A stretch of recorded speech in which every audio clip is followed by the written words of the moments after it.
Prologue. How this vile world is changed! In former days, prologues were serious speeches before plays, grave, solemn things as graces are to feasts, where poets begged a blessing from their guests. But now no more like suppliants we come. A play makes war, and prologue is the drum. Armed with keen satire and with pointed wit, we threaten you, who do for judges sit, to save our plays, or else we'll damn your pit. But for your comfort, it falls out today. We've a young author and his firstborn play. So standing only on his good behavior, he's very civil and entreats your favor. Not but the man has malice would he show it, but on my conscience, he's a bashful poet. You think that's strange? No matter, he'll outgrow it. Well, I'm his advocate. By me he prays you. I don't know whether I shall speak to please you. He prays... Oh, bless me. What shall I say now?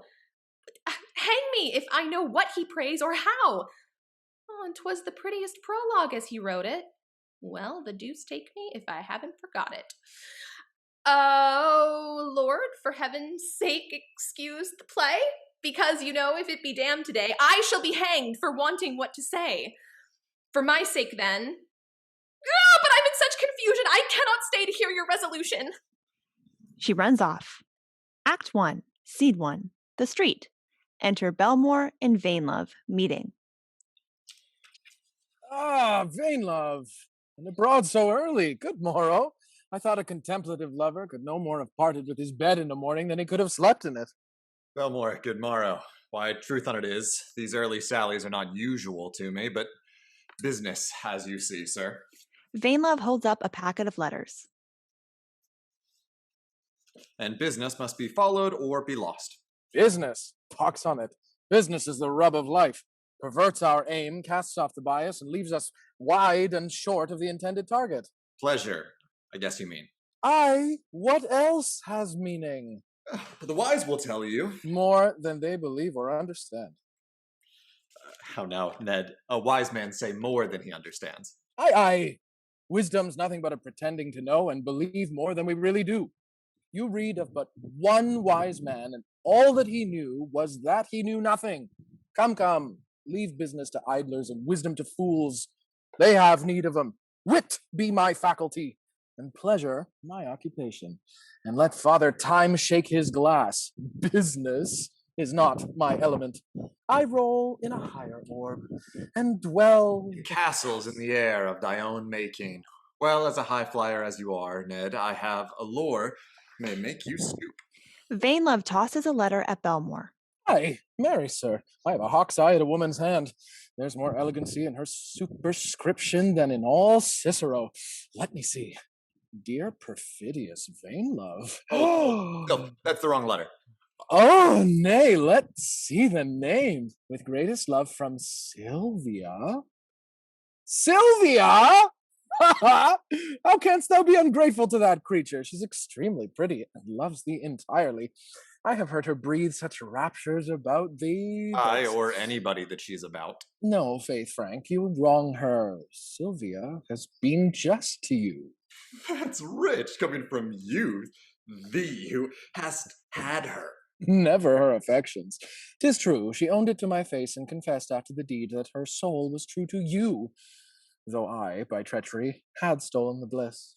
And so you would have me be thankful that Sylvia was true to me in principle, though not in action. Preach this doctrine to husbands, Ned, and the married women will adore thee. Indeed, if you can make Mr. Fondlewife of your persuasion, this second letter will be needless. What, the old banker with the handsome wife? Aye. Pretty, let me see. Vainlove gives another letter to Belmore. With great affection, your Letitia. Oh, Letitia Fondlewife. Oh, 'tis a delicious morsel. Dear Frank, thou art the truest friend in the world. Indeed I am. To be continually lobbing birds for you to shoot. We were certainly cut out for one another, Ned, for my temper quits in a moor just when thine takes it up. Prithee, read on. It is an appointment for me to visit Letitia this very evening, when Fondlewife will be gone out of town. My husband will be abroad all this evening, and talks of sending for Mr. Spintex to keep me company, but I'll take care he shall not receive the summons. Very good. But who's Master Spintex? Is he the fanatic, the one-eyed parson? Aye. Ha! Better and better. That your conversation will be much more agreeable if you could counterfeit his habit to blind the servants. Very good. And then I must be disguised as a clergyman? With all my heart. It adds a gusto to an amour. It gives it the greater resemblance of theft. And among us lewd mortals, the deeper the sin, the sweeter. Frank, I am amazed at thy good nature. Faith, I hate love when 'tis forced upon a man, as I do wine, and this business is none of my seeking. I only happened to be once or twice where Letitia was the most handsomest woman in company, and so applied myself to her, and it seems she has taken me at my word. Had you been there, or anybody, it'd have been the same. Wish I may succeed as the same. Never doubt it, for if the spirit of cuckoldom be once raised up in a woman, the devil can't lay it until she has done it. Really? What sort of fellow is Fondlewife? A kind of mongrel zealot, much addicted to jealousy, but more to fondness, so that he is often jealous without a cause, and he is satisfied without reason. Very even temper and fit for my purpose. I must get your man Setter to provide my disguise. And whither do you tread, Frank? Off to visit in return of Sylvia's letter? Poor rogue, how she dotes. But do you know nothing of a new rival there? Yes, Hartwell, this surly old pretended woman-hater, thinks Sylvia virtuous. That's one reason why I fail her. I would have her fret herself out of conceit with me that she may discard me as a lover in favor of him. I know he visits her every day. Yet Hartwell rails against the sex still, and thinks his love unknown to us. But a little time will swell him so that he must be forced to give it birth. Well, good morrow, Ned. Let's dine together. I'll meet at the old place. With all my heart. We are overdue to pay homage to our mistresses. I find I am damnably in love. I'm so uneasy for not having seen Belinda yesterday. I saw Araminta today, yet am every bit as impatient. Exit Vainlove. Why, what a cormorant in love am I, who, not contented with the slavery of honorable love in one place and the pleasure of enjoying half a score mistresses of my own acquiring, must yet take Vainlove's business upon my hand because it lay too heavy upon his. So am not only forced to lie with other men's wives for him, but must also undertake the harder task of obliging their mistresses. Oh, I must take him up, or I shall never hold out. Flesh and blood cannot bear it always. Enter Sharper. I'm sorry to see this, Ned. When a man comes to his soliloquies, I give him for gone. Sharper! I'm glad to see thee. What, is Belinda cruel that you are so thoughtful? No, faith, not for that. But there's a business of consequence fallen out today that requires some consideration. You must know 'tis a piece of work toward the cuckolding of an alderman. So I must beg Belinda's pardon. You can have no hopes of getting her for a mistress, and she is too proud, too inconstant, too affected, too witty, and too handsome for a wife. But she can't have too much money. There's £12,000, Tom. 'Tis true Belinda is excessively foppish and affected, but in my conscience I believe the baggage loves me, for she never speaks well of me herself, nor suffers anybody to rail at me. Then, as I told you, there's £12,000. Why, faith, upon second thoughts, she does not appear to be so affected neither. Give her her due. I think the woman's a woman, and hang me if I don't love all the sex. And here comes one who swears as heartily that he hates all the sex. Enter Hartwell. Who, Hartwell?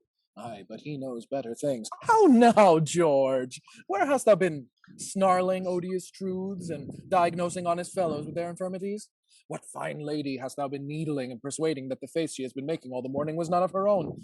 For I know thou art as unmannerly and unwelcome to a woman as a looking-glass after the smallpox. I confess I have not been sneering fulsome lies and nauseous flattery, nor fawning upon a little tawdry whore that will entertain any puppy that comes with the same tricks over and over. For such, I guess, has been your late employment. Would thou hadst come a little sooner. Vain love would have wrought thy conversation, and been a champion for the cause. Vain love. There's one of love's April fools. He is always upon some errand to no purpose, ever embarking in adventures, yet never comes to harbor. That's because he always sets out in foul weather, loves to buffet with the winds, meet the tide, and sail in the teeth of opposition. What? Has he not dropped anchor at Araminta? The truth on it is that she fits his temper best. She's a kind of floating island. Sometimes seems in reach and then vanishes and keeps him busied in the search. She had need have a good share of sense to manage so capricious a lover. Aye, to say nothing of the fortune of a losing gamester and the forgiveness of a nun, for vain love is anything but constant. He always takes as much, always of an amour as he cares for, and quits it when it grows stale or unpleasant. An argument of very little passion, very good understanding, and very ill nature. Yet you, Belmore, are bound in gratitude for him. You pleasurably reap that fruit which vain love takes pains to sow. He does the drudgery in the mine, and you stamp your image on the gold. He's of another opinion, and says I do the drudgery in the mine. Well, we have each our share of sport. 'Tis his amusement to chase through the woods, 'tis mine to shoot the deer. And it should be mine to let the creature go again. Not till you had mouthed a little, George. I think that's all thou art fit for now. Good, Mr. Young Fellow, you're mistaken. I am as able as yourself, and as nimble too, though I may not have so much mercury in my limbs. 'Tis true indeed, I don't force appetite, but wait the natural call of my lust, and think it time enough to be lewd after I have had the temptation. Time enough. Aye, too soon, I should rather have expected from a man of your self-restraint. Yet it is oftentimes too late with some of you young, termagant, flashy sinners. You have all the guilt of the intention and none of the pleasure of the practice. You are so eager in pursuit of the temptation that you save the devil the trouble of leading you into it.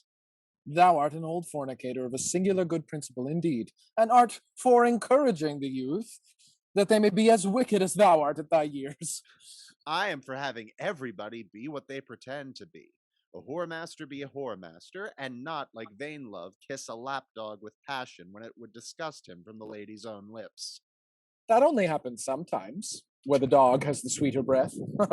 But George, you must not quarrel with the little gallantries of this nature. Women are often won by him.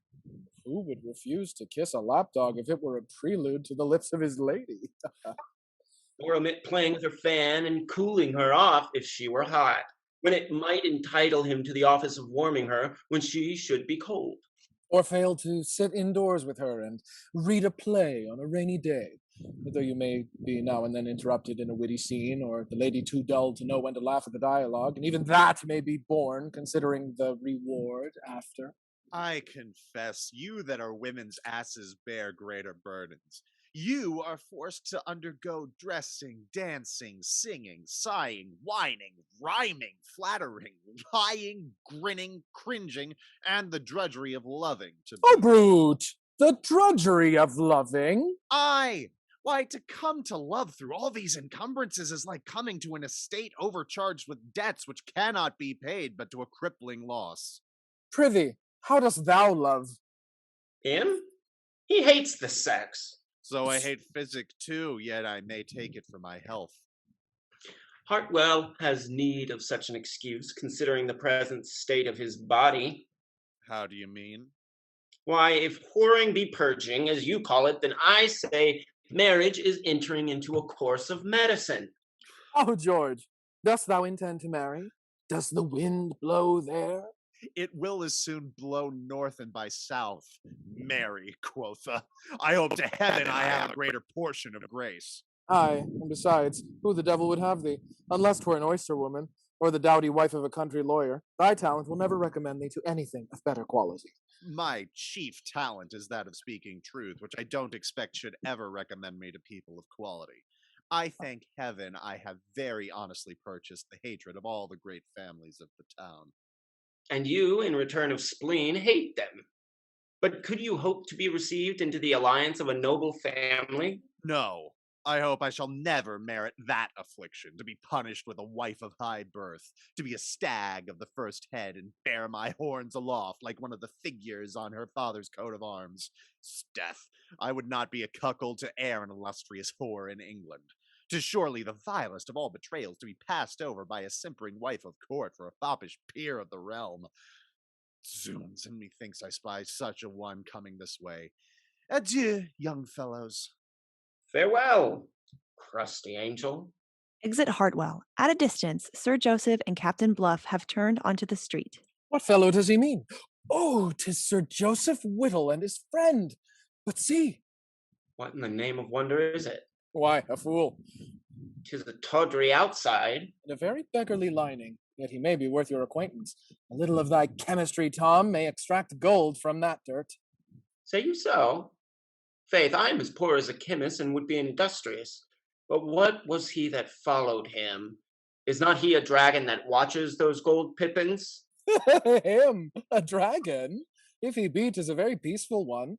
I can assure you his anger lies as dormant as a priest's, yet he is adored by that coxcomb Sir Joseph as the very image of valor. He calls him his back, and indeed they are never asunder, with strange exception of last night, when the booby knight happened to be alone and fell into the hands of some night walkers, who, I suppose, would have pillaged him. But I chanced to come by and rescued Sir Joseph, though I believe he was heartily frightened, for as soon as ever he was loose, he ran away without staying to see who had helped him. Is that the bully of his in the army? No, but he's a pretender and wears the habit of a soldier, which nowadays as often cloaks cowardice as a black gown does atheism. You must know, he has been abroad, went purely to run away from a campaign and enriched himself with the plunder of a few oaths, until some officious general made him quit the service. And now, no doubt, he magnifies his own performance. Speaks miracles, is the drum to his own praise, and mimics the hypocrisy of most soldiers with his blustering noise and emptiness. And therefore, like his brethren, is of no use but to be beaten. His name, and I have done. Why, naturally, he has a gilded with a title, calls himself Captain Bluff. Well, I'll endeavor his acquaintance. You steer another course and are bound for Love's Island, I, the Golden Coast. May each succeed in what he wishes most. End of Act 1. Act 2, Scene 1, The Street. Sir Joseph looks about the street. Sharper hides and watches him. Sure, that's the foolish knight, and alone, praise be. This is the very damned place. The inhuman flesh eaters, the bloody-minded villains would have butchered me last night. No doubt they would have flayed me alive, have sold my skin and devoured me, etc., if it hadn't been for a civil gentleman as came by and frightened him away. But, egad, I durst not stay to give him thanks. This must be Belmore he means. I have a thought. Zooks, would the captain would come. The very remembrance makes me quake. Egad, I shall never be reconciled to this place heartily. Ah! Cursed fortune! This must be the place, this damned unlucky place! Egad, and so 'tis, sir. Why, here has been more mischief done, I perceive? No, 'tis gone, 'tis lost. 10,000 devils on that chance which drew me hither. Just here, this spot to me is hell. Nothing to be found but the despair of what I've lost. Oh, gentlemen, by the Lord, I'll stay no longer, for I have found too that... Who said that? Not I, sir, not I. Though as I've a soul to be saved, I have found nothing but what has been to my loss, as I may say, and as you were saying, sir. Oh, your servant, sir. You are safe then, it seems. Well, you may rejoice over my ill fortune, since it paid the price of your ransom. I rejoice? No, egad, I don't. I'm very sorry for your loss with all my heart, blood, and guts, sir. And if you did but know me, you never say I were so ill-natured. Know you? Why, can you be so ungrateful to forget me? Oh, Lord, forget you? No. No, sir, I don't forget you, because I never saw your face before. Egad. How, sir? Stay, sir. Let me recollect. He's a damn angry fellow. I believe I had better pretend to remember him so I can get out of his sight. For out of sight, out of mind, as they say. Egad, but really, who says that? Methought the service I did you last night, sir, in preserving you from those ruffians, might have taken better root in your shallow memory. Gads, daggers, belts, blades, and scabbards, this is the very gentleman.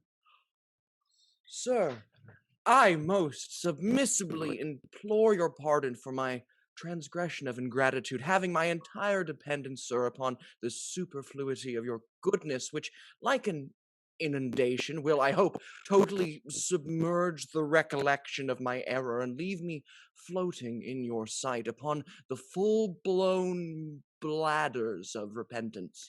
Sir Joseph bows to Sharper. Sir, I am easily pacified. The acknowledgement of a gentleman. Acknowledgement, sir. I am all over acknowledgement, and will not fail to show it in the greatest extremity by night or by day, in sickness or in health, winter or summer. All seasons and occasions shall testify the reality and gratitude of your superabundant, humble servant, Sir Joseph Whittle. Knight. Sir Joseph Whittle? The same, sir, of Whittle Hall. Is it possible? Then I am happy to have obliged the mirror of knighthood and pink of courtesy in the age. Let me embrace you. Oh, Lord, sir. Sir Joseph embraces Sharper. My loss I esteem as a trifle repaid with interest, since it has purchased me the friendship and acquaintance of the person in the world whose character I admire. Oh, Lord, sir, but pray, if I may be so bold, what is that loss you mentioned? Oh, term it no longer, sir. In the scuffle last night, I only dropped a bill of £100, which I confess I came half despairing to recover. But now, thanks to my better fortune... Oh, you have found it, sir, then, it seems. I profess I'm heartily glad. Oh, sir, your humble servant. I don't question but you are, since the paying of so trivial a sum must wholly acquit you and doubly engage me. What the dickens does he mean by a trivial sum? Haven't you found it, sir?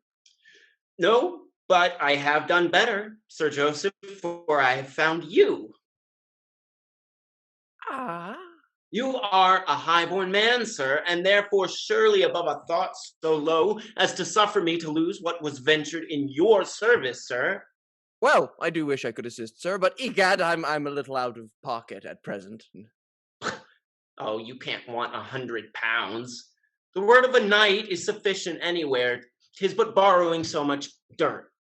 You have large acres and can soon repay it. Money is but dirt, Sir Joseph, mere dirt. But I profess 'tis a dirt I have washed my hands of at present. I have laid it all out upon my back.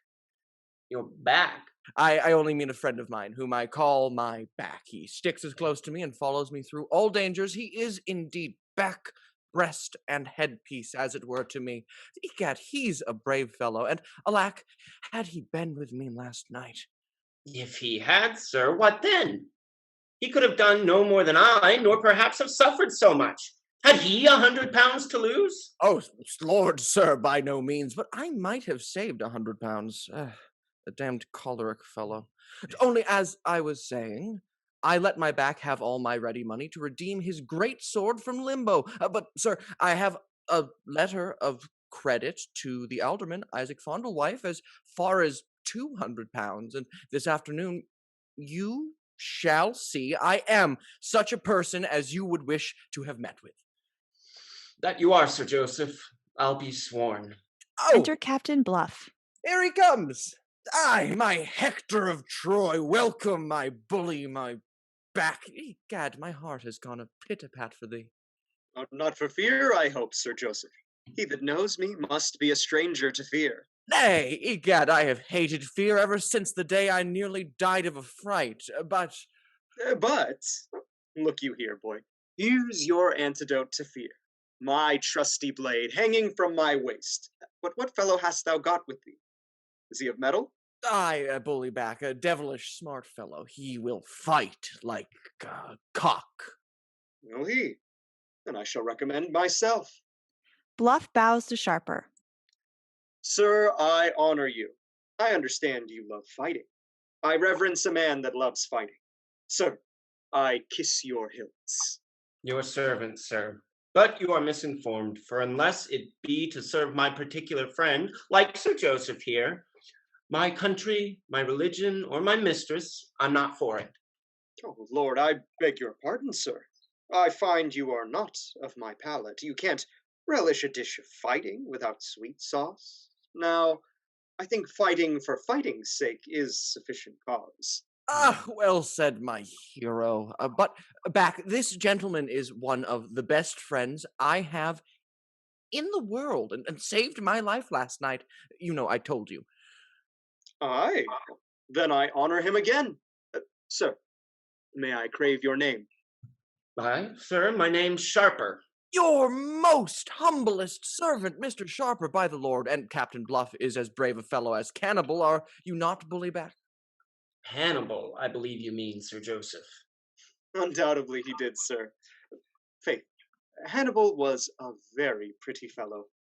But, Sir Joseph, comparisons are odious. Hannibal was a very pretty fellow in those days, it must be granted, but, alas, sir, were he alive now, he would be nothing. Nothing in the earth. How, sir? I'm sure in this poisoned age there's not a greater general breathing. Oh, excuse me, sir. Have you served abroad, sir? Only a few women, sir, who were French and willing. I thought so. Why then, you can know nothing, sir. I am afraid you scarce know the history of the late war in Flanders, with all its particulars. Not I, sir. No more than public letters or gazettes tell us. Gazettes? Why, there again now. Why, sir, there are not 3 words of truth the year round put into the Gazette. You must know, sir, I was resident in Flanders the last campaign, and had a small post there, and yet in all my time, serving as well a man ever served his country, there was not a single Gazette writer ever so much as once mentioned me. Not once, by the wars!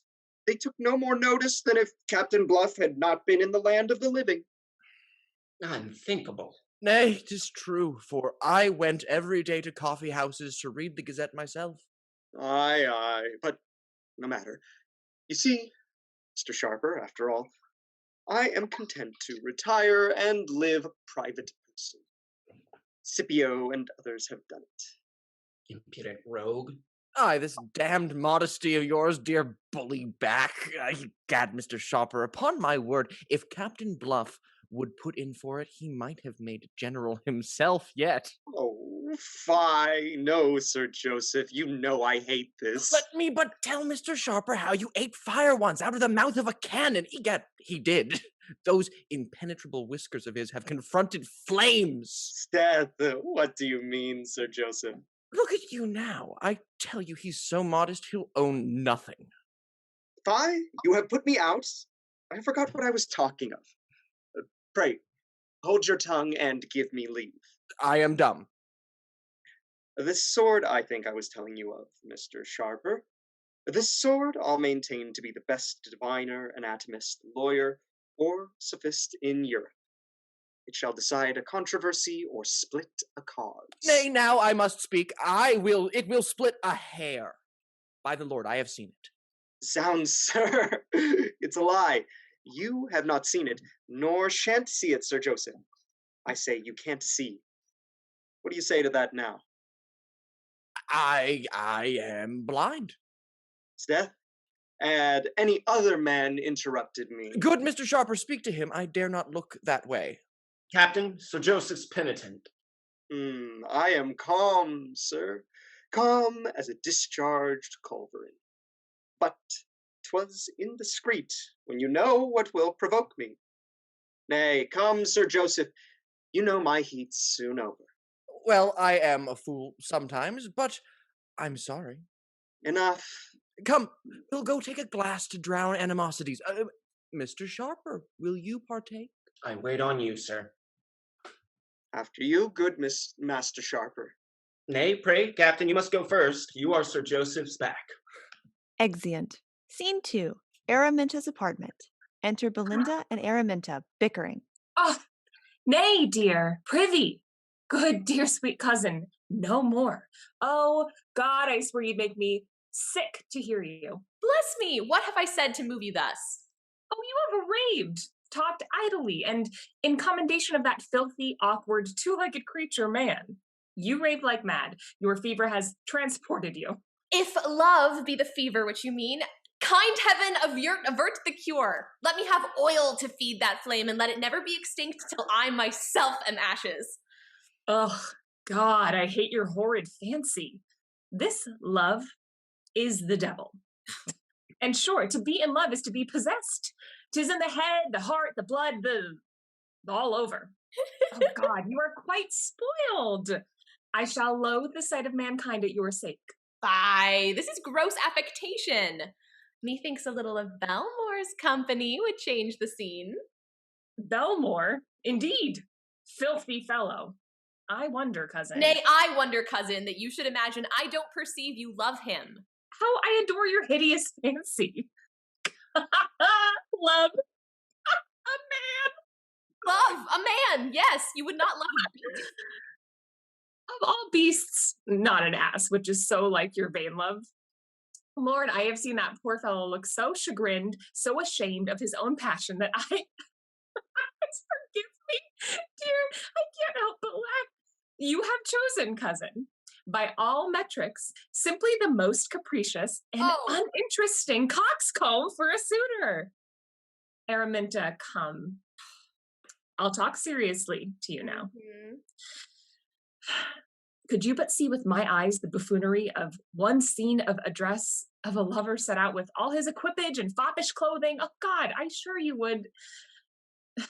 But you play the game, and consequently you can't see the absurdities obvious to every stander-by. Yes, I can see something near it when you and Belmore meet. You don't even know that you dreamt of Belmore last night and called out for him in your sleep. I can't help dreaming of the devil sometimes. Would you from thence infer that I love Lucifer? But that's not all. You caught me in your arms when you named him and pressed me to your bosom. Sure, if I had not pinched you till you waked, you had stifled me with kisses. Oh, barbarous aspersion. No aspersion, cousin. We are alone. Nay, I can tell you more. I deny it all. What, before you hear it? My denial is premeditated, like your malice. This is pleasant. You may laugh, cuz. Incorrigible rogue. You think that malicious grin becomes you? The devil take Belmore. What do you tell me of him? Oh, now that you are angry, I am sure you love him. But I tell nobody else, cousin. I have not betrayed you yet. Prithee, tell all the world. 'Tis false, and shall only reflect unflatteringly on you. Come then. Kissing friends. Prithee, don't be peevish. Prithee, don't be so impertinent. I can't help it, cousin. I learned all my tricks from you. Enter the footman, Pace. Madam, there are 2 gentlemen below. Put him to death. Who are they, Pace? Mr. Belmore and Mr. Vainlove, madam, come to wait upon your ladyship. Thank heavens this is your apartment, cousin. Sure they mean to pay the favor to you, and so I am at my liberty. So you intend to take your leave?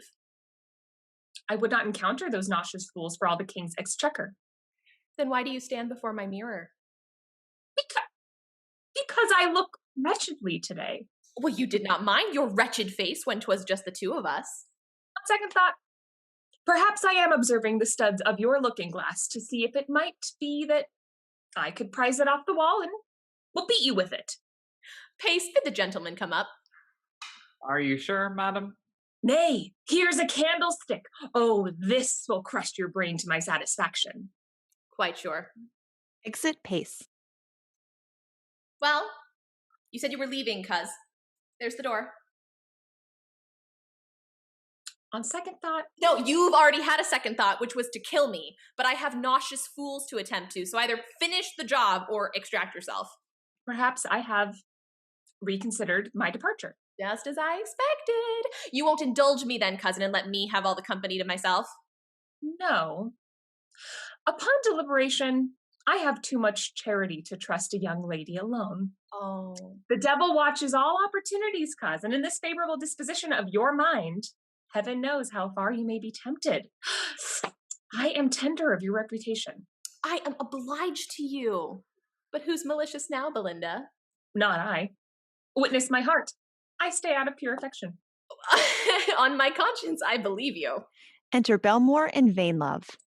So, fortune be praised.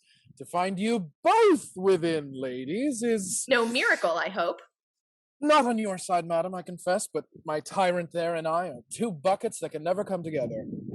Nor are ever like, yet we often meet and clash. Oh, never like. Marry, Hymen forbid. But this is what it means to run so extravagantly in debt. I have laid out such a world of love in your service that you think you shall never be able to pay me in full, and so you shun me for the same reason that you should a creditor. I do shun you, Mr. Belmore, as the most impertinent and troublesome of all duns. A creditor for money will be quiet when he sees his debtor and has not the means to repay him, but a creditor for love is an eternal torment that never rests. Until he has created love where there was none, and then gets it for his pains. For importunity in love, like importunity at court, first creates its own interest, and then pursues it for the favor. Favors that are got by impudence and importunity are like discoveries from the rack, when the afflicted criminal for his ease sometimes confesses secrets his heart knows nothing of. I should rather think favors so gained to be the just rewards of unwavering devotion. For as love is a deity, he must be served by prayer. Would you men would all pray to love then, and let us alone? Well, you are the temples of love, and 'tis through you women that our devotion must be conveyed. Temples of love? Rather poor silly idols of your own making, which upon the least displeasure you forsake and set up anew. Every man now changes his mistress as his religion, as his humor varies or his interest. Madam, I protest. I find we are growing serious, and then we are in great danger of becoming dull. You could never be so. And there's the dullest compliment I ever was paid. You are cruel, madam. Can you make it easy, sir? Is it so easy to laugh at one who adores you? Indeed it is, but you mustn't take it too bitterly to heart, Mr. Vainlove, for I live to laugh at everybody, be they never so worshipful. Why, you won't hear me with patience? How else am I to compel you to stop talking to me? What's the matter, cousin? Nothing, madam, only that... Hold thy tongue. Lord, this libertine has so pestered me with flames and stuff. I think I shan't endure the sight of a fire this 12 months. Yet all my fire can't melt that cruel, frozen heart. Oh, God. I hate your hideous fancy. You said that once before. If you must talk impertinently, for heaven's sake, let it be with variety. Don't come always like the devil wrapped in flames. I'll not hear a sentence more that begins with, I burn, or I beseech you, madam. Then tell me how you would be adored. I am very tractable. I would be adored in silence. Ah, I thought so. That you might have all the talk yourself. You had better let me speak, for if my thoughts fly to any pitch, I shall be forced to make signs. What will you get by that? To make such signs as I won't understand? Aye, but if I'm tongue-tied, I must have all my actions free to quicken your apprehension, for my most prevailing argument is expressed in dumb show. Why, you are both children, though older than Vainlove and myself, and children who are naughty indoors deserve nothing but to ramble in the garden. Come, let's all withdraw to the rose bushes. You'll bring my cousin, Mr. Belmore? Faith, madam, I dare not speak to her, but I'll make signs. Belmore makes a gesture of lovemaking to Belinda with his hands. Oh, fie. Your silent rhetoric is more ridiculous than your talking impertinence. As an ape is much more troublesome an animal than a parrot. Aye, cousin, and 'tis a sign the creature mimics nature well, for there are few men but do more silly things than they say. Well, I find my apishness has paid the ransom for my speech and set it at liberty. Though I confess I could be well enough pleased to drive on a love bargain in that silent manner. 'Twould save a man a world of lying and swearing at a year's end. Besides, I have had a little experience that brings to mind when wit and reason both have failed to move, kind looks and action for success do prove. Even silence may be eloquent in love. End of Act 2. Act 3, Scene 1, the street outside Sylvia's lodging. Enter Sylvia and her maid, Lucy. Will he not come then? Yes, he'll come. I warned him. If you will go and be ready to receive him. How? Why did you not tell me? Whom mean you? Whom you should mean? Hartwell. Senseless creature, I meant my vain love. You may as soon hope to recover your own maidenhead as his love. Therefore set your heart at rest, and in the name of opportunity, take your offer. Strike Hartwell home before the bait's worn off the hook. He nibbled fairly yesterday, and no doubt will be eager enough today to swallow the temptation. Well, since there's no remedy, you tell me, Lucy, for I would know, though it be to the anguish of my soul, how did vain love refuse? Tell me, how did he receive my letter? In anger or in scorn? Neither, but what was 10 times worse, with damned senseless indifference. By this light, I could have spit in his face. Receive it? Why, he received it as I do when a lover visits you empty-handed. As a court does when his mercer's bill or a playwright's dedication. He received it as if it had been a letter from his wife. What? Did he not read it? Hey, hummed it over, gave you his respects, and said he would take time to peruse it, but then he was in haste. Respects and peruse it. He's gone, and Araminta has bewitched him from me. Oh, how the name of my rival fires my blood. Methinks I feel the woman strong within me, and vengeance kindles in the room of love. I have something in my head that might make mischief. How, dear Lucy? You know Araminta loves Vainwell. Aye, so she does, the witch. But she pretends she does not. Blast it, wicked harlotry! Oh, that I could teach myself such scorn in earnest, and so hate him forever. Now, her dissembled coyness has bewitched young Vainlove and keeps him hers. So, could we persuade him that she loves another? No, you're out. Could we persuade him that she dotes on him himself? Contrive an amorous letter, as from her, 'twould disgust his nicety and take away his stomach. Impossible, 'twill never take. Nay, I can do it. Let me alone. I will inform myself of what passed between him today, and about it straight. Hold. Either I'm mistaken, or that's Hartwell, who stands talking at the corner. Aye, 'tis he. Get you in, madam, receive him pleasantly, dress up your face in innocence and smiles, and dissemble the very want of dissimulation. You know it will conquer him. Sorry. 'Tis as hard to counterfeit love as it is to conceal it. But I'll do my weak endeavor, though I fear I have no art. Hang art, madam. Trust to nature for dissembling. Man was by nature's woman's cully made. We never are but ourselves betrayed. Exeunt Sylvia and Lucy. Enter Hartwell, followed by Vainlove and Belmore. In the devil's name am I going now? Let me think. Is not this Sylvia's house? The cave of that enchantress, and which consequently I ought to shun as I would infection? To enter here is to put on the envenomed shirt, to run into the embraces of a fever, and in some raising fit be led to plunge myself into that more consuming fire, a woman's arms. Well recollected, I will recover my reason and leave her. Now Venus forbid! Hush! Well, why do you not move? Feet, do your office! Not 1 inch. No.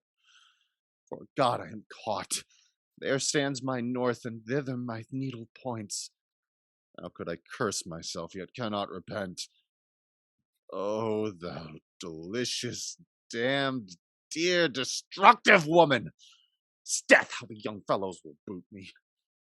I shall be the jest of the town. 'Sdeath, I can't think on it. I'll run into the danger to lose the apprehension. Exit Hartwell into Sylvia's house. A very certain remedy. Poor George, thou art in the right. Thou hast sold thyself to laughter. How he struggled like an old lawyer between 2 fleas. Or a young wench between pleasure and reputation. Or as you did today when, half afraid, you snatched a kiss from Araminta. And now she has made quarrel on it. Oh, women are only angry at such offenses to have the pleasure of forgiving them. And I love to have the pleasure of making my peace. I should not esteem a pardon if too easily won. Thou dost not know thy own heart, whether thou wouldst have her angry or pleased. Couldst thou be content to marry Araminta? Could you be content to go to heaven? Not immediately, Faith. I'd do a little more good in the corporeal world first in order to deserve it. Nor I to marry Araminta till I am worthy of her. But how the devil dost thou expect to get her if she never yields? Aye, there's a mystery for all lovers. But, see, here comes my man. Enter Setter. Trusty Setter, what tidings? How goes the project? As all lewd projects do, sir, where the devil prevents our endeavors with success. A good hearing, Setter. Well, I'll leave you with your engineer. And hast thou provided necessaries? All, sir, the large sanctified hat and the little precise band with a swinging long spiritual cloak to cover carnal knavery, and not forgetting the black patch which Mr. Spintex wears upon one eye as a penance for the ogling offenses of his youth. Well, in this fanatic father's habit, I will confess Letitia. Rather prepare her for confession, sir, by helping her to sin. Be at your master's lodging in the evening. I shall don the robes there. I shall, sir. Exeunt Belmore and Vainlove. Re-enter Lucy at a distance. I wonder to which of these two gentlemen I most properly appertain. The one uses me as his attendant, the other employs me as a pimp. Why, that's the more honorable employment by all means, so him I shall serve, honest Belmore. There's the hangdog, Vainlove's man. I had a power over him in the reign of my mistress, but he is too true a valet de chambre not to affect his master's faults and shirk any allegiance to us. But perhaps I may discover something in my mask. Lucy puts on her vizard, advances, and curtsies to Setter. Worthy sir, a word with you? Why, if I were known, I might come to be a great man. Not to interrupt your meditation, sir. And I should not be the first that has made his fortune by pimping. Now poverty and the pox light upon thee for a contemplative pimp. What art thou who thus maliciously awakens me from my dream of glory? Speak, thou vile disturber. Aye, sir, I'll speak of thy crimes, thou poor conceited wretch. How durst thou take the credit for thy master Vainlove's toil? For he's the head pimp to Mr. Belmore. Nay, speak kinder words, damsel, or I shall. But how devil dost thou know my master or me? Why, I know both master and man to be... To be men, perhaps. Nay, faith, like enough. I often march in the rear of my master and enter the breaches which he has made. Aye, the breach of faith, which he has begun, thou traitor to thy lawful princess. Why, how now? Prithee, who art thou? Lay by that worldly mask and produce your natural face. No, sirrah, I'll keep it on to abuse thee and leave thee without hopes of revenge. Oh, I begin to smoke ye. Thou art some forsaken Abigail we have dallied with heretofore, and art come to tickle my imagination with remembrance of Vainlove's past iniquities. No, thou pitiful flatterer of thy master's imperfections, thou maudkin made up of the shreds and parings of his superfluous fopperies, thou cheese-curd of vanity. Aha, then thou art thy mistress's foul serf, a lowly groveling wretch, a wicked harlot of conspiracy, composed of her sullied honor and discarded clothes. Hang thee, beggar's cur! Thy master is but a mumper in love who lies canting at the gate, but never dares presume to enter the house. And thou art the wicket to thy mistress's gate, to be opened for all comers. Fine, thou art the highway to thy mistress. Beast! Filthy toad! I can hold it no longer. Look and tremble. Lucy How? removes her mask. How? Mrs. Lucy? I wonder thou hast the impudence to look me in the face. Odsone who's in fault, O mistress mine, who flung the first stone, who undervalued my function, and who the devil could know you by instinct. You could know my office by instincts, but you have slandered most abominably. It vexes me not what you said of my person, but that of my innocent profession should be exposed and scandalized. I cannot bear it. Nay, Faith, Lucy, I'm sorry. I'll own myself to blame, though we were both in fault as to our offices. Come, I'll make you any reparation. Swear. I do swear, to the utmost of my power. To be brief, then, what is the reason your master Vainlove did not appear today according to the summons I brought him? To answer you as briefly, he has a case to be tried in another court. Come, tell me in plain terms how forward he is with Araminta. Too forward to be turned back, though he's a little in disgrace at present about a kiss which he stole from her. You and I can kiss, Lucy, without all that. Stand off, charlatan. That Vainlove is a precious jewel. And therefore you'd have him to set in your lady's locket. Where's he now? He'll be in the piazza presently. Remember today's behavior. Let me see you with a penitent face.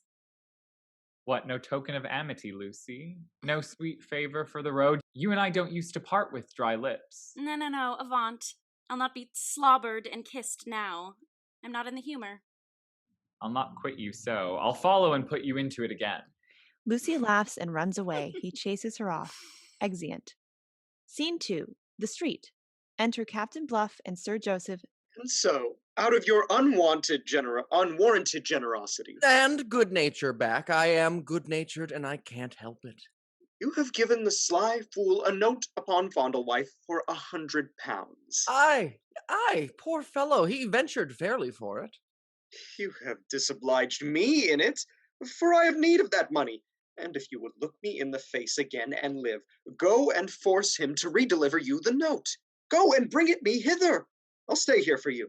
You may stay until the day of judgment, then. By the Lord, I know better things than to be run through the guts for £100. Why, I gave Master Shopper that £100 for saving my life. And do you think I'll be so ungrateful as to take it from him again? Well, go to him from me. Tell him I say he must refund, or Bilbo's the word and slaughter will ensue.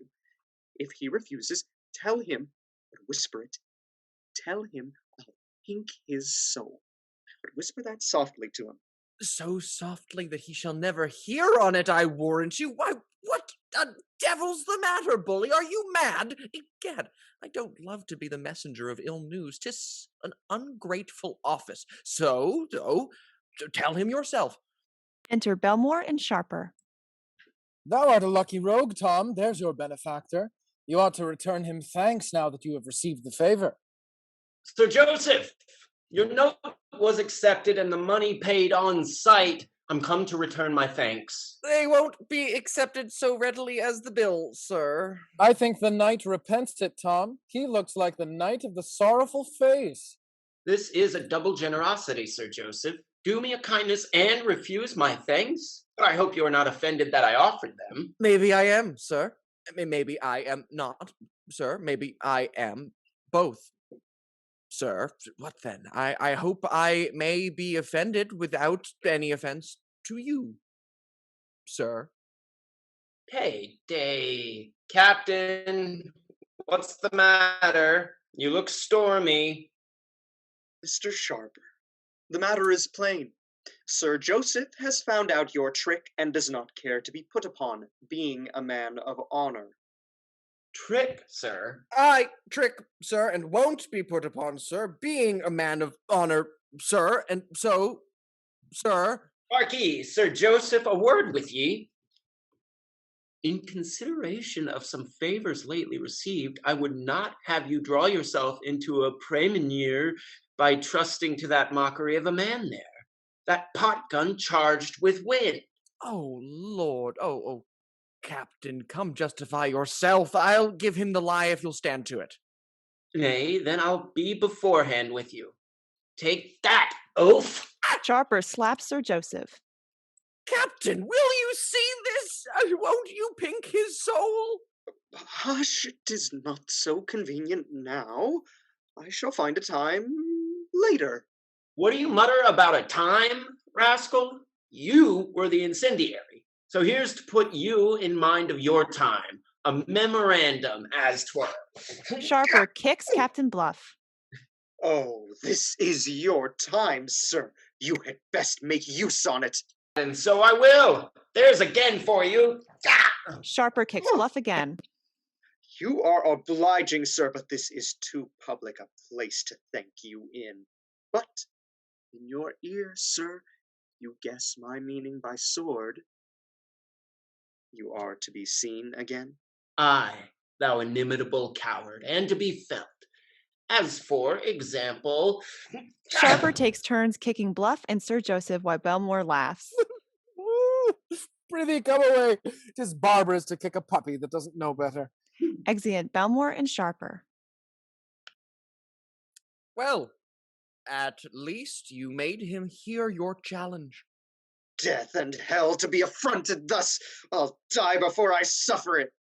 Captain Bluff draws his sword on Sir Joseph. Oh, Lord, his anger was not raised before. Nay, dear Captain, don't be in passion now he's gone.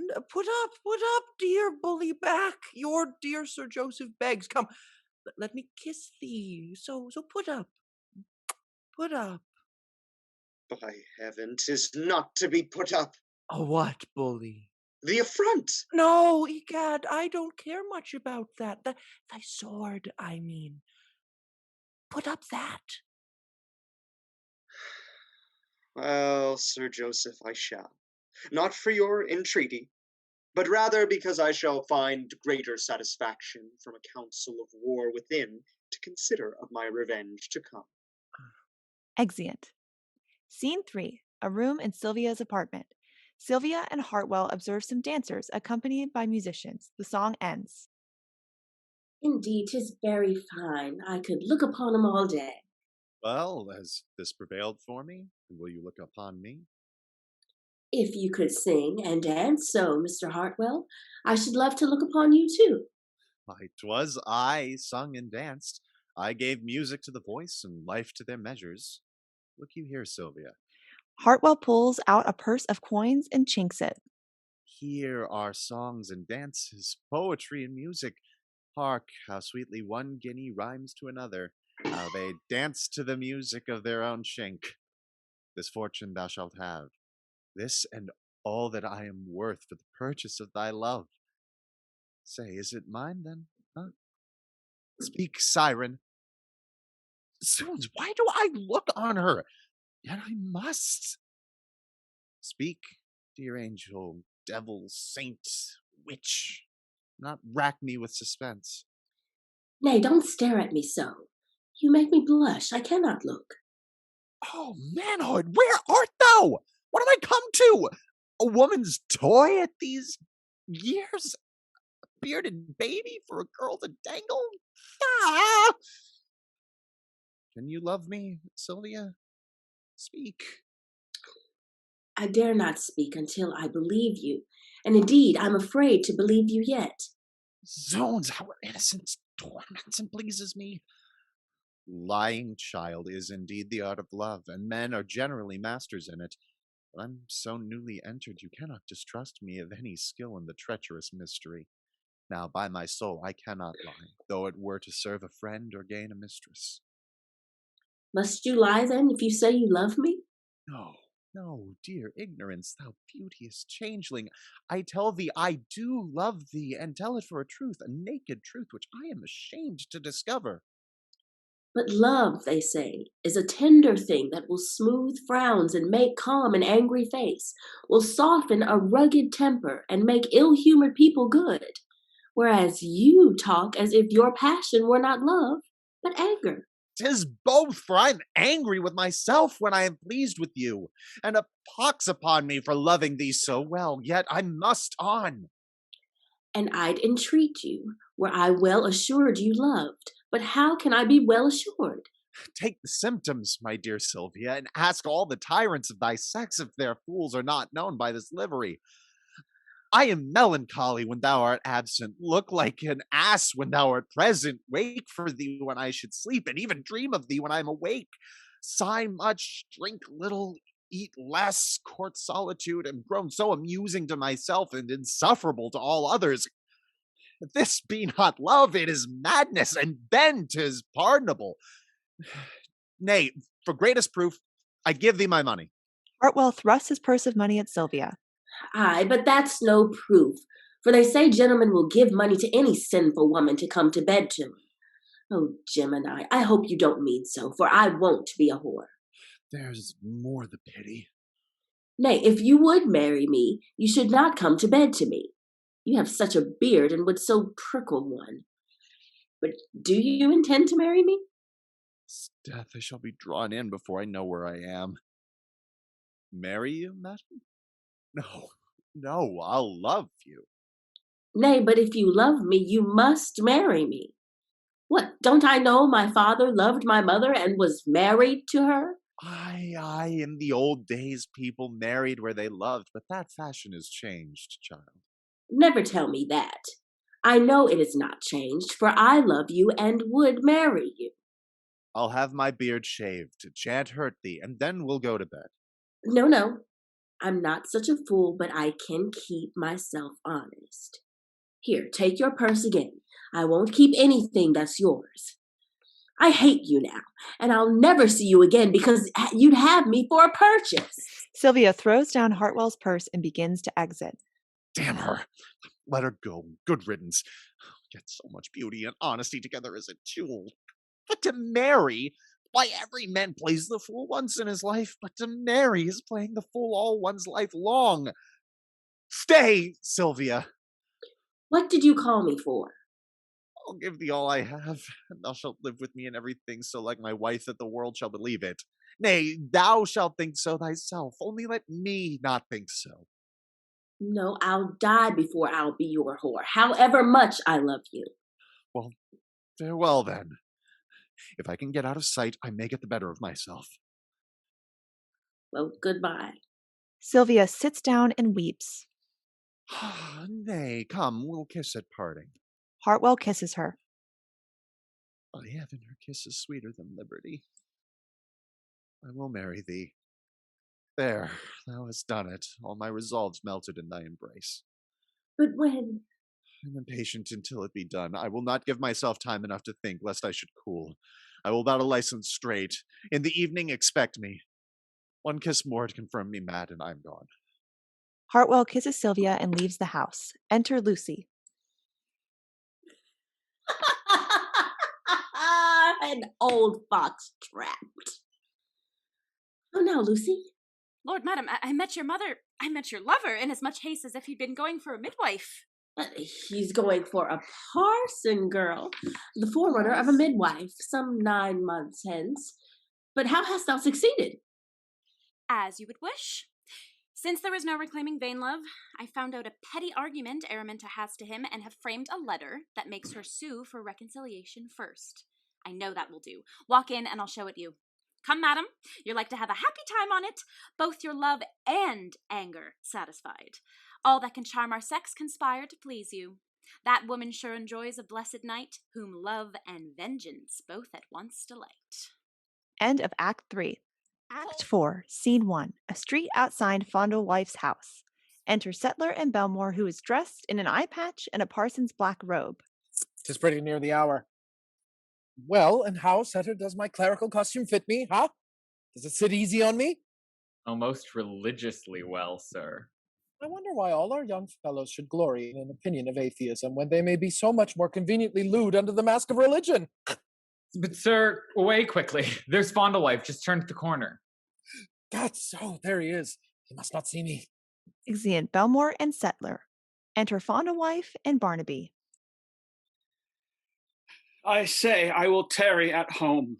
But, sir. Good luck. I profess the spirit of contradiction hath possessed the lad. I say I will tarry at home, varlet.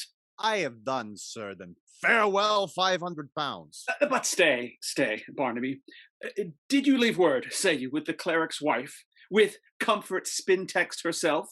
I did, and Comfort will send Tribulation Spintext to you as soon as ever he comes home. In faith, I could have brought young Mr. Brigg to have kept my mistress in company in the meantime, but you say... How? Say, varlet, I say, let him not come near my doors. I say, he is a wanton young scoundrel who pampereth himself up with dainties that he may look lovely in the eyes of women. I say that lust doth sparkle in his eyes and glow in his cheeks, and that I would as soon trust my wife with a pimp as that rakehell. Sir, the hour draws nigh, and nothing will be done here until you come. And nothing can be done here until I go, so I'll tarry, do you see? And run the hazard to lose your affairs, sir? Good lack. I profess it is a very sufficient vexation for a man to have a handsome wife. Never, sir, but when the man is an insufficient husband. 'Tis then indeed like the vanity of taking a fine house and yet be forced to let lodgings to help pay the rent. I profess a very apt comparison, varlet. Go and bid my cocky come out to me. I will give her some instructions. I will reason with her before I go. Exit Barnaby. And in the meantime, I will reason with myself. Tell me, Isaac, why art thou jealous? Why art thou distrustful of thy wife? Because she's young and vigorous, and I am old and impotent. Then why didst thee marry, Isaac? Because she was beautiful and tempting, because I was obstinate and doting.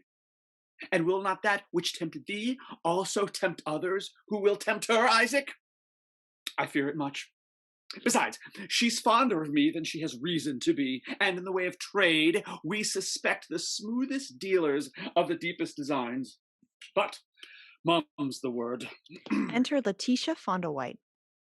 I hope my dearest Jewel is not going to leave me, are you, darling? Wife, have you thoroughly considered how detestable, how heinous, and how rude the sin of adultery is? Have you weighed it, I say? For it is a very weighty sin, and of great danger to a husband, for the wife's iniquity always falls upon his head. Bless me! What means my dear? She seems innocent enough. I suppose I may trust her with tribulation himself. Speak, I say. Have you considered what it is to cuckold your husband? I'm amazed. Sure he does not suspect my design. Who has wronged me to my dearest? I hope my Jewel does not think that I have ever had any such thing in my head, nor ever will have. No, I tell you, I shall have it in my head. I know not what to think, but I'm resolved to find the meaning of it. Unkind dear! Was it for this you sent to call me? Is it not affliction enough that you are to leave me, but you must study to increase it by unjust suspicions? Well, you know my fondness, and you love to tyrannize. Oh, go on, cruel man. Do! Triumph over my poor heart while it holds, then leave me. Leave me! Oh, verily, I feel I have carried the jest too far. Nay, Cocky, nay, dear Cocky, don't cry. I was but in jest. I was not in truth. Oh, then all's safe. I was terribly frightened. My affliction is always your jest, barbarous man. Oh, that I should love a man to this degree. Yet... Nay, Cocky. No, you are very weary of me. That's it, that's all. You would get another wife. Yes, to break her heart too. Well, be as cruel as you can to me. I'll pray for you, and when I am dead with grief, you may have one to love you as well as I have done. Good lack, she would melt a heart of oak. I profess I could hold no longer. Nay, dear Cocky, if faith you'll break my heart, if faith you will. Nay, come kiss, dear Cocky, and I won't leave thee. I'll lose all my money first.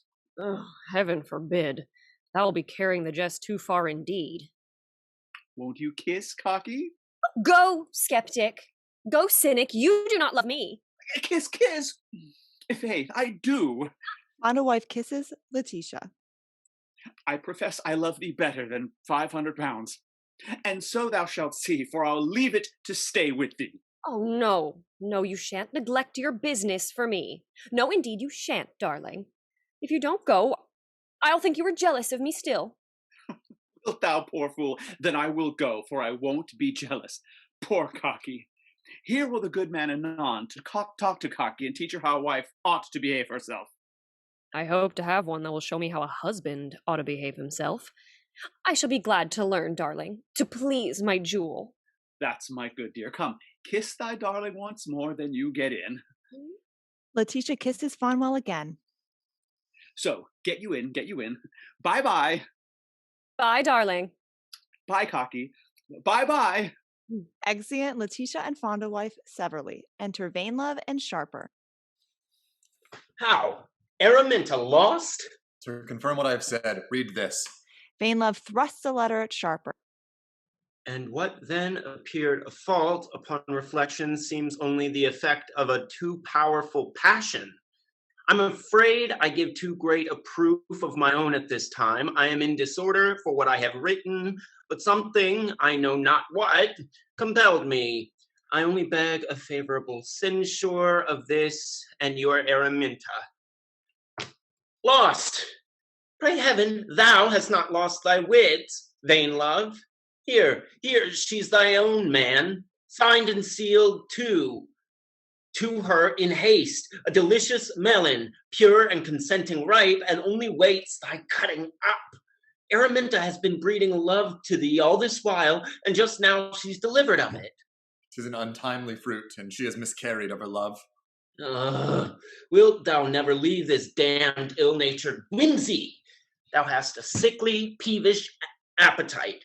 You only chew love and cannot digest it. Yes, when I feed myself, but I hate to be crammed. By heaven, there's not a woman will give me the pleasure of a chase. My sport is always balked or cut short. I stumble over the game I would pursue. So you lose fresh meat like Araminta, who would be prize enough for any hunter.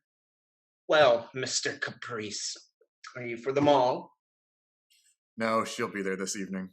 Yet I will go too, and then she shall see her error in her choice of a suitor, egad. But thou canst not be so great a brute as to slight her. I should disappoint her if I did not. By her management, I should think she expects it. All naturally fly what does pursue. 'Tis fit men should be coy when women woo. Exeunt. Scene 2. A room in Fondlewife's house. Enter Barnaby, leading Belmore, still dressed as the one-eyed person. Here's a chair, sir, if you please to repose yourself. My mistress is coming, sir. Exit Barnaby. Secure in my disguise, I have outfaced suspicion and even dared discovery. This cloak my sanctity, and trusty Scarron's novel my prayer book. Methinks I am the very picture of a zealot, and sure my zeal is no counterfeit. Oh, she comes. Enter Letitia. So breaks Aurora through the veil of night. Thus fly the clouds, divided by her light. And every eye receives a newborn. In a flourish, Belmore throws off his cloak. Ah! Heaven defend me, who is this? Your lover! Vainlove's friend. I know his face, and he has betrayed me to him. You are surprised. Did you expect a lover, madam? Those eyes shone kindly on my first appearance, though now they are o'ercast. I may be well surprised at your person and impudence, for those they are both new to me. You are not what your first appearance promised. The piety of your habit was welcome, not the hypocrisy. Rather, the hypocrisy was welcome, but not the hypocrite. Who are you, sir? You have mistaken the house, sure. I have directions in my pocket, which agree with everything but your unkindness. Belmore produces Vainlove's letter. My letter? Base Vainlove. Then 'tis too late to dissemble. 'Tis plain then, you, sir, have mistaken the person. If we part so, I'm mistaken. Letitia begins to exit. Hold, madam. I confess I have run into an error. I beg your pardon 1,000 times. What an eternal blockhead am I. Can you forgive me the disorder I have put you into? But it is a mistake which anybody might have made. What can this mean? 'Tis impossible that he should be mistaken after all this. A handsome fellow, if he had not surprised me. We are all liable to mistakes, sir. If you own it to be so, there needs no further apology. Nay, faith, madam, 'tis a pleasant one and worth your hearing. Expecting a friend last night at his lodgings till 'twas late, my intimacy with him gave me the freedom of his bed. And as he did not come home all night, a letter was delivered to me by a servant in the morning. Upon my perusal, I found the contents so charming that I could think of nothing all day but putting them to practice. Yet now, for the first time, have I looked upon the superscription, and I am most surprised in the world to find it directed to Mr. Vainlove. Gad, madam, I ask you 1,000,000 of pardons, and will make you any satisfaction. I am discovered, and either Vainlove is not guilty, or this fellow has handsomely excused him. You appear concerned, madam. I hope you are a gentleman, sir, and though privy to a weak woman's failing won't turn it to the prejudice of her reputation. You look as if you had more honor. And more love, madam, or my face is a false witness and deserves to be pilloried. No, by heaven, I swear that... Okay, don't swear, if you'd have me believe you, but promise. Well, I promise. Ooh, but a promise is so cold. Give me leave to swear by those eyes, those killing eyes, by those healing lips. Oh, press the soft charm close to mine and seal 'em up forever. Upon that condition, then. Belmore kisses Letitia. Eternity was in that moment. One more, upon any condition. Oh, impudence! Won't you censure me for this now? Well, but 'tis to buy your silence. She kisses him again and then pulls away. Oh, but what am I doing?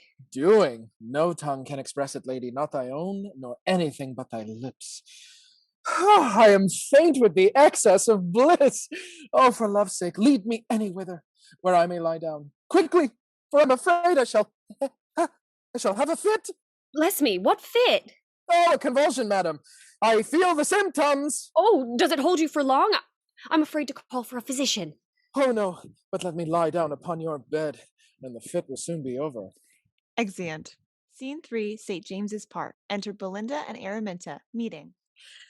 Araminta, my dear Lord cousin, I am glad I have found you. I have been at the exchange all afternoon and I'm so tired. Hey, what's the matter? Oh, the most inhuman, barbarous hackney coach. I am jolted to a jelly. Am I not horribly tussled? Belinda pulls out a pocket mirror and examines herself. Your head is a little out of order. A little, frightful. What a furious frizz I have. Almost rueful. Oh, God, I hope nobody will come this way till I have put myself in repair. Ah, my dear, I have seen such vulgar creature since. I can't for my soul help thinking that I look just like one of them. Good dear, pin this curl and I'll tell you. Araminta pins Belinda's hair. Very well. So, thank you, my dear. But as I was telling you, egad, this is the untortoise luck. So as I was telling you, well, but how do you like me now? Hideous, frightful still, or how? No, you're very well as can be. And so, but where did I leave off? Oh, my dear, I was telling you. You were about to tell me something, but your coiffeur rudely interrupted the story. Oh, now I remember. A most comical sight. A country squire with the equipage of a wife and 2 daughters came into Mrs. Sipwell's shop while I was there. But oh God, 2 such unlicked cubs. I warrant plump, cherry-cheeked country girls. Aye, on my conscience, fat as barn door fowl, but so bedecked that you would have them taken for Yorkshire hens with their feathers growing the wrong way. Oh, such outlandish creatures, such foreigners to fashion. I had not the patience to behold. I undertook the modeling of one of their friends, the more modern structure. Bless me, cousin. Why would you affront anybody so? They might be gentlewomen of a very good family. Of a very ancient one, I dare swear, by their dress. Affront. How you're mistaken. The poor creature, I warrant, was as full of curtsies as if I had been her godmother. And her sister did so stare and gape when I advised them to do a better fashion, that I fancied her like the front door of an old manor house open for flies. So then you have been diverted. And egad, I begin to think I shall be so again. Do you see, cousin, here comes that nattering fool that dined at my Lady Freelove's the other day. Maybe he may not know us again? We'll put on our masks to secure his ignorance. Enter Sir Joseph and Captain Bluff as Belinda and Araminta put on their vizards. Nay, God, I'll pick up. I'm resolved to make a night on it. I'll go to Alderman Fondlewife by and get 50 pieces more from him. Add Slitikin's bully, we'll wallow in wine and women. Why, this same Madeira wine has made me as light as a grasshopper. Heyday, bully, dost thou see those terrors? Pretty wenches, a faith, or I am a coward. But do you know what to say to them? Say? Pugh, pox, I've enough to say, never fear it. That is, if I can but think on it. Truth is, I have a treacherous memory. Frightful. Cousin, what should we do? These gross things come towards us. No matter, cousin. I see Vainlove coming this way, and to confess my failing, I am willing to give him an opportunity to make his peace with me. And for him to rid me of these coxcombs as they plague us will be a fair reconciliation indeed. Enter Sharper and Vainlove at a distance. Bluff bows to Araminta and Belinda. Ladies, by these hilts you are very well met. We are not afraid of violence in the mall, sir, therefore leave off your weapon. What says your companion, my pretty little knapsack carrier? Oh, monstrous, filthy fellow. Good slovenly Captain Huff, Bluff, what is your hideous name? Be gone. You stink of brandy and tobacco, most soldier-like. Now am I slapdash down in the mouth and have not one word to say. How does one begin an amour? Pray, madam, which way is the wind? A pithy question. Have you sent your wits for a venture, sir, that you inquire?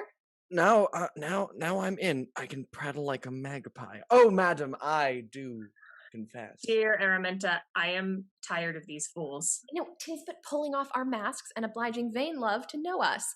I'll be rid of my idiot by fair means. Well, Sir Joseph, you shall see my face, but be gone immediately. I see one coming that will be jealous to find me in discourse with you. Araminta unmasks. Be discreet. No reply, but away with you. Ah, the great fortune that dined at my lady free love's. Sir Joseph, thou art a made man. Egad, I'm in love up to the ears. I'll be discreet, madam. Very hush. Nay, by the world, fair creature, I'll see your face.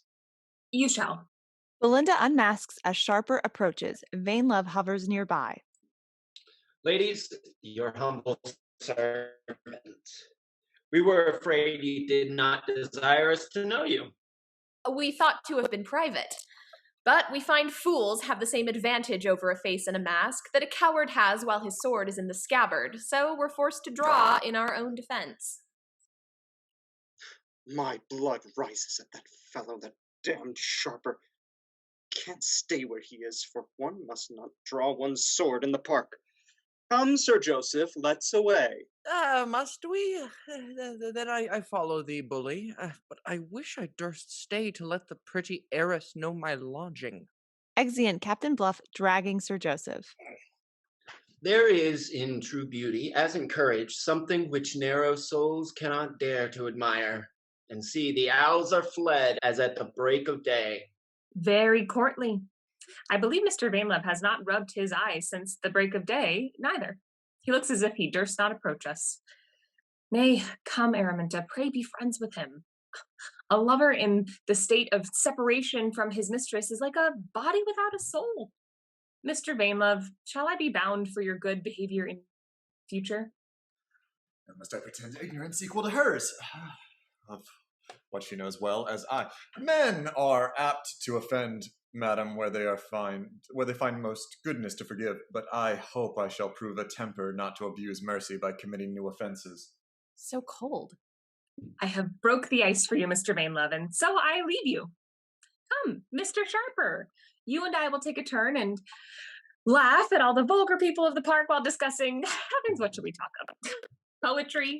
Yes, poetry. A good, tedious topic.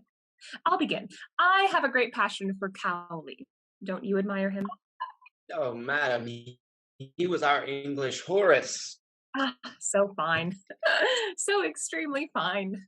So everything in the world that I like. Oh, Lord, walk this way, Mr. Sharper. I see a pair of fops. I'll give you their history. Exeunt Belinda and Sharper arm in arm.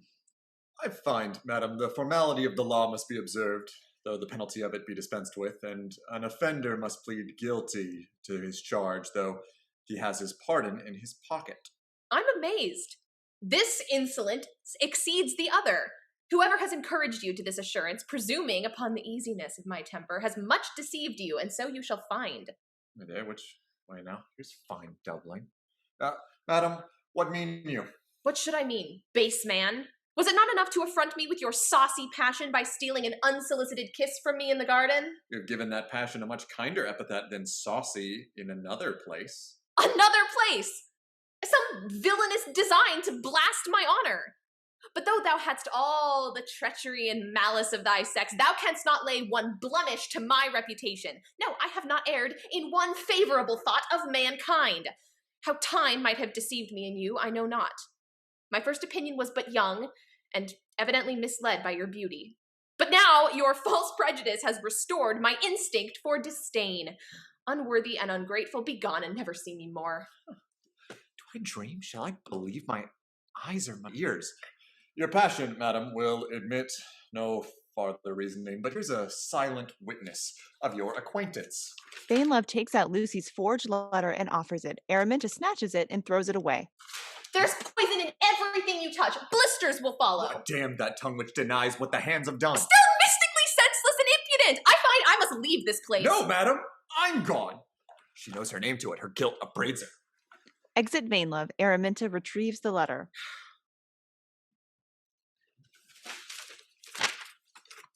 Woman's obstinacy made me blind to what woman's curiosity now tempts me to see.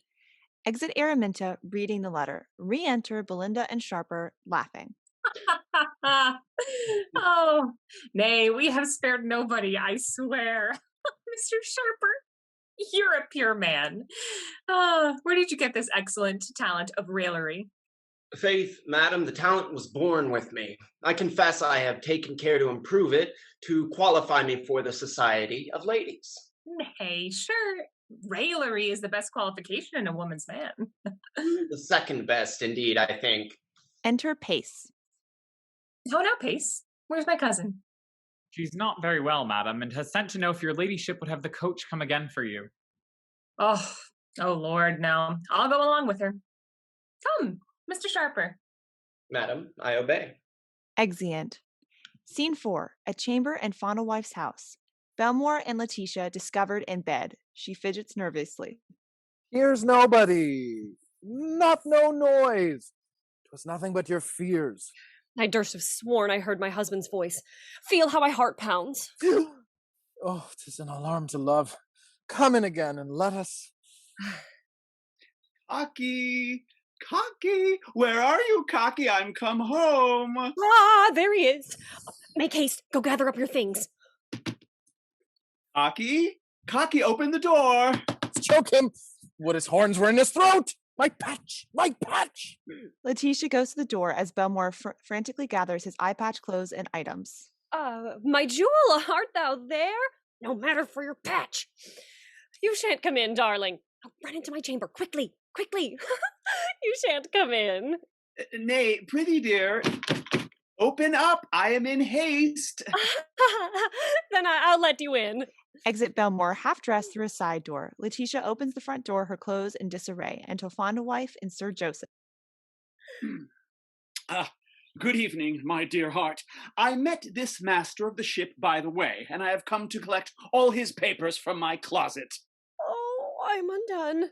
Pray, first let me have 50 pounds, good alderman, for I'm in haste. I have the sum ready in gold in my closet, good Sir Joseph. Pray, excuse me. Exit Fauntleroy. Egad, 'tis a fine, pretty girl. I'll speak to her. Pray, madam, what news do you hear? Sir, I seldom stir abroad. I wonder at that, madam, for 'tis most curious fine weather. Methinks it has been very ill weather. As you say, madam, 'tis pretty bad weather, and has been so for a great while. Re-enter Fauntleroy holding a purse. Here are 50 pieces in this purse, Sir Joseph, and now I'll go fetch the papers. Oh, ruined past redemption. What shall I do? This fool may be of use.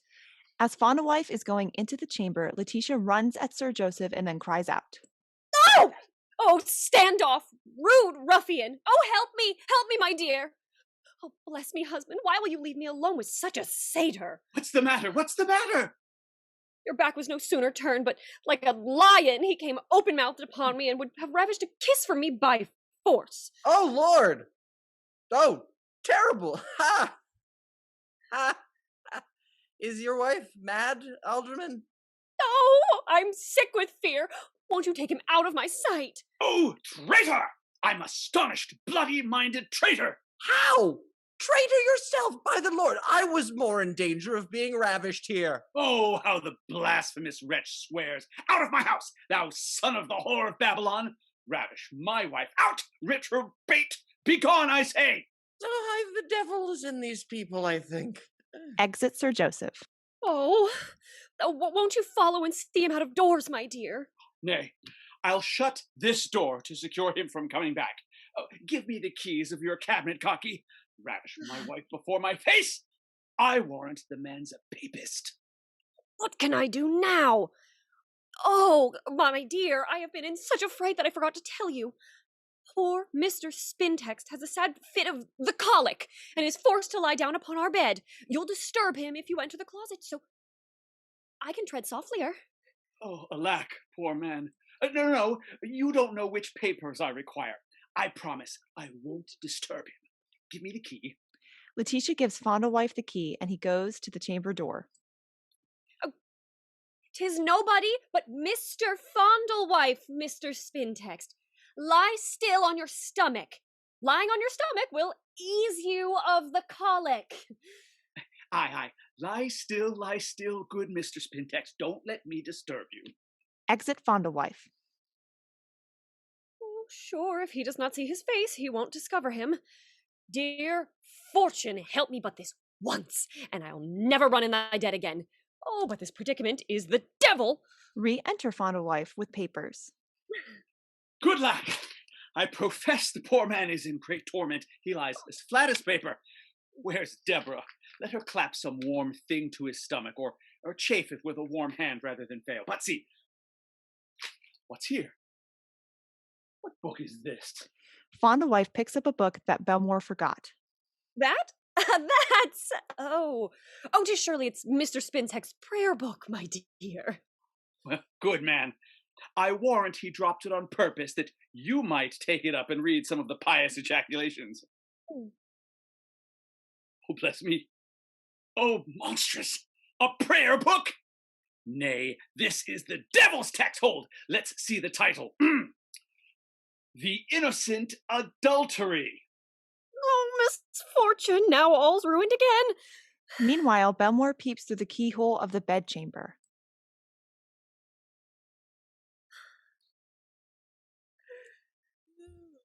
Damn chance! If I'd gone a whoring with the practice of piety in my pocket, I'd never been discovered! Adultery and innocent? Oh, Lord, here's doctrine. Aye, here's discipline. Oh, no! I warrant 'tis a holy book, and only tends to the speculation of sin. Speculation. No. Something went further than speculation when I was not to be let into the room. Where is this apocryphal elder? I'll ferret him. Oh, I'm so distracted, I can't think of a lie. Fondlewife opens the door to the bedchamber and drags out Belmore. Come out here, thou evil incarnate. How durst thou call thyself a man of God, Spintex? How does... What? How now? Who have we here? Oh, thou salacious woman. Am I then brutified? I feel it here.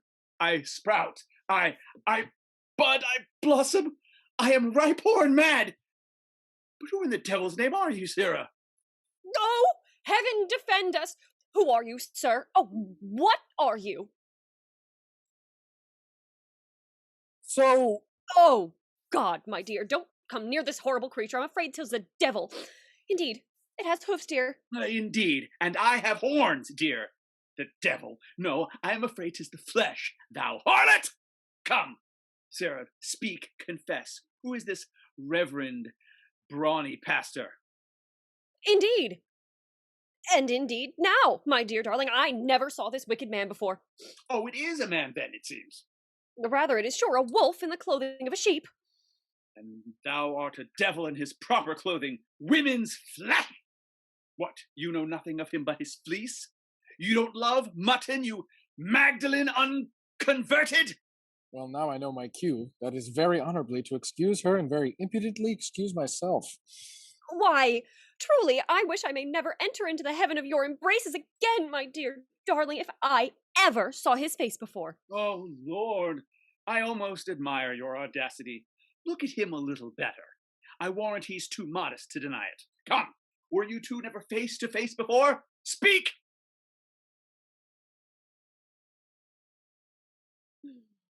Since all artifice is vain, I think myself obliged to speak the truth in justice to your wife.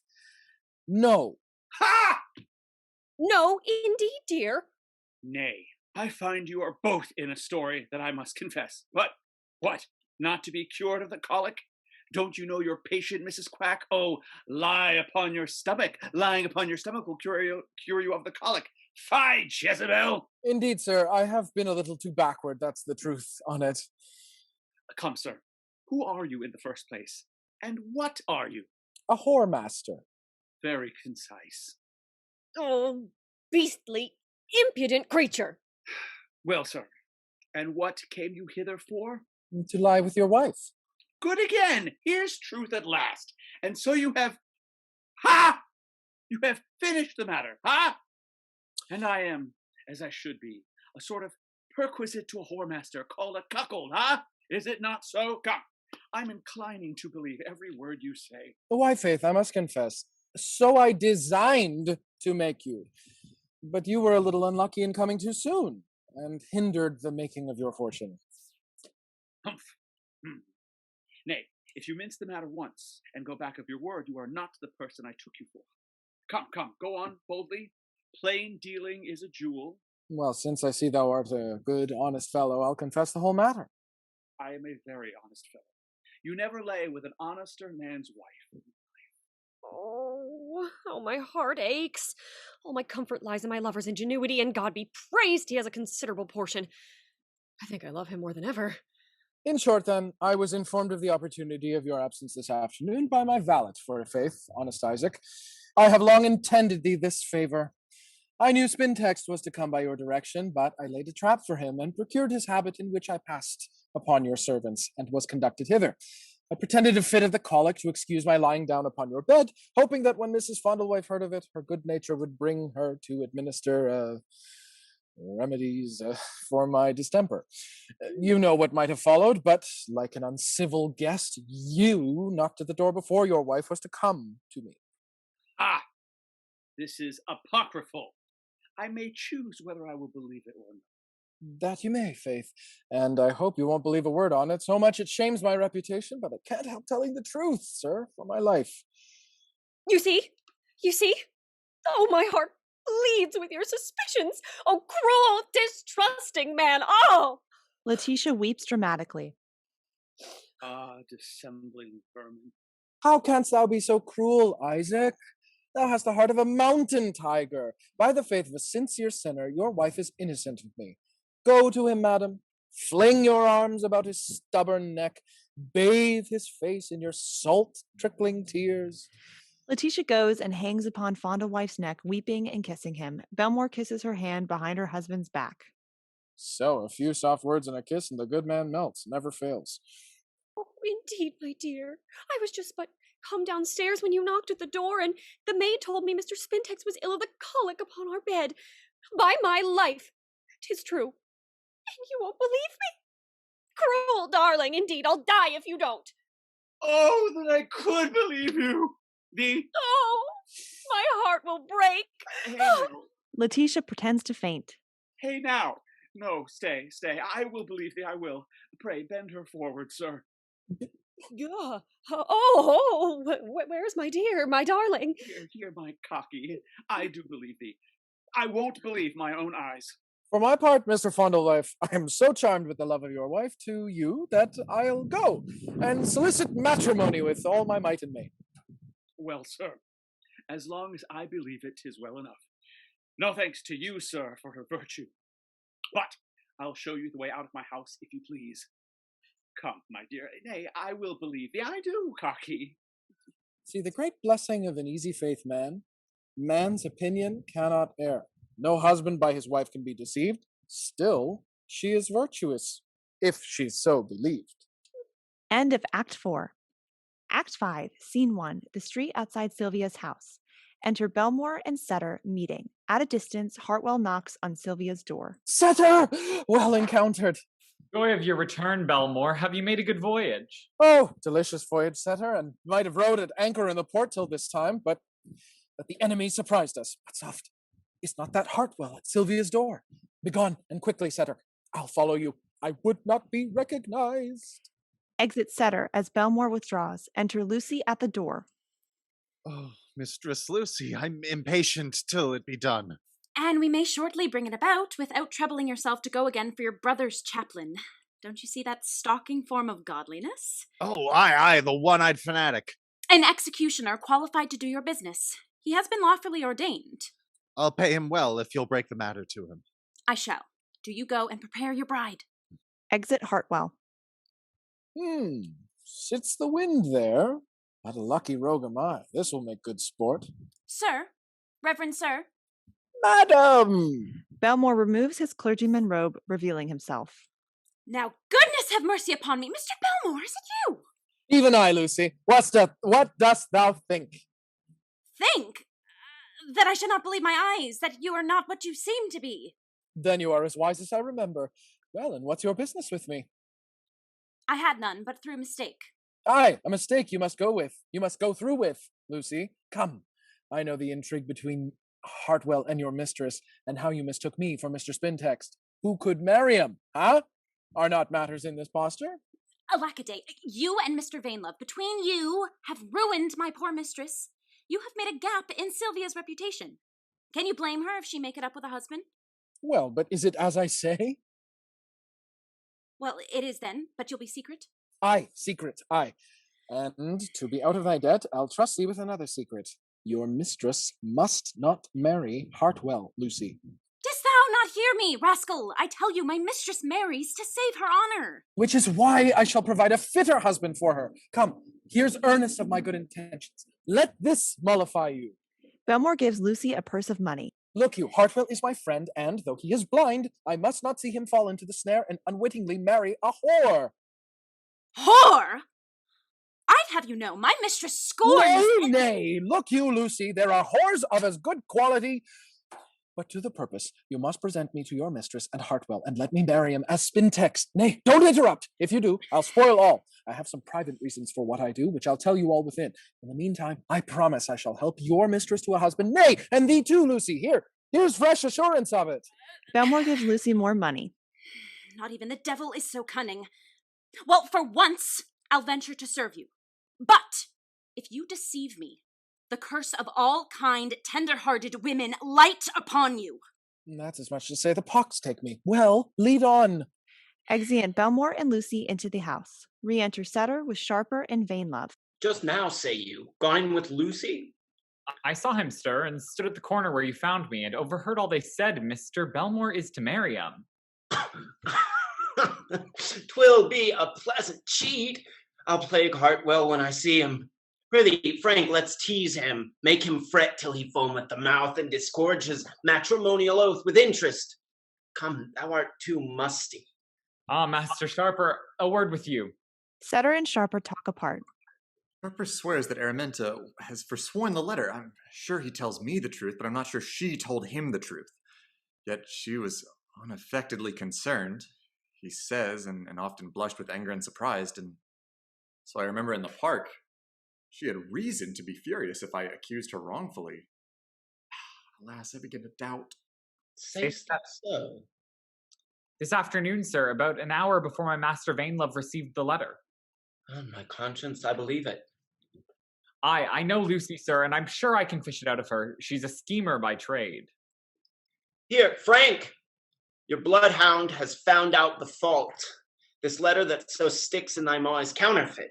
Only a trick of Sylvia in revenge, contrived by Lucy. This has color. But how do you know it's Zira? Because Lucy asked so many impertinent questions about your worship's affairs towards Madame Araminta, as when you had seen her last, when you were to see her next, and where would you meet next, and such like. And where did you tell her this? In the piazza. Just where I received the letter, it must be so.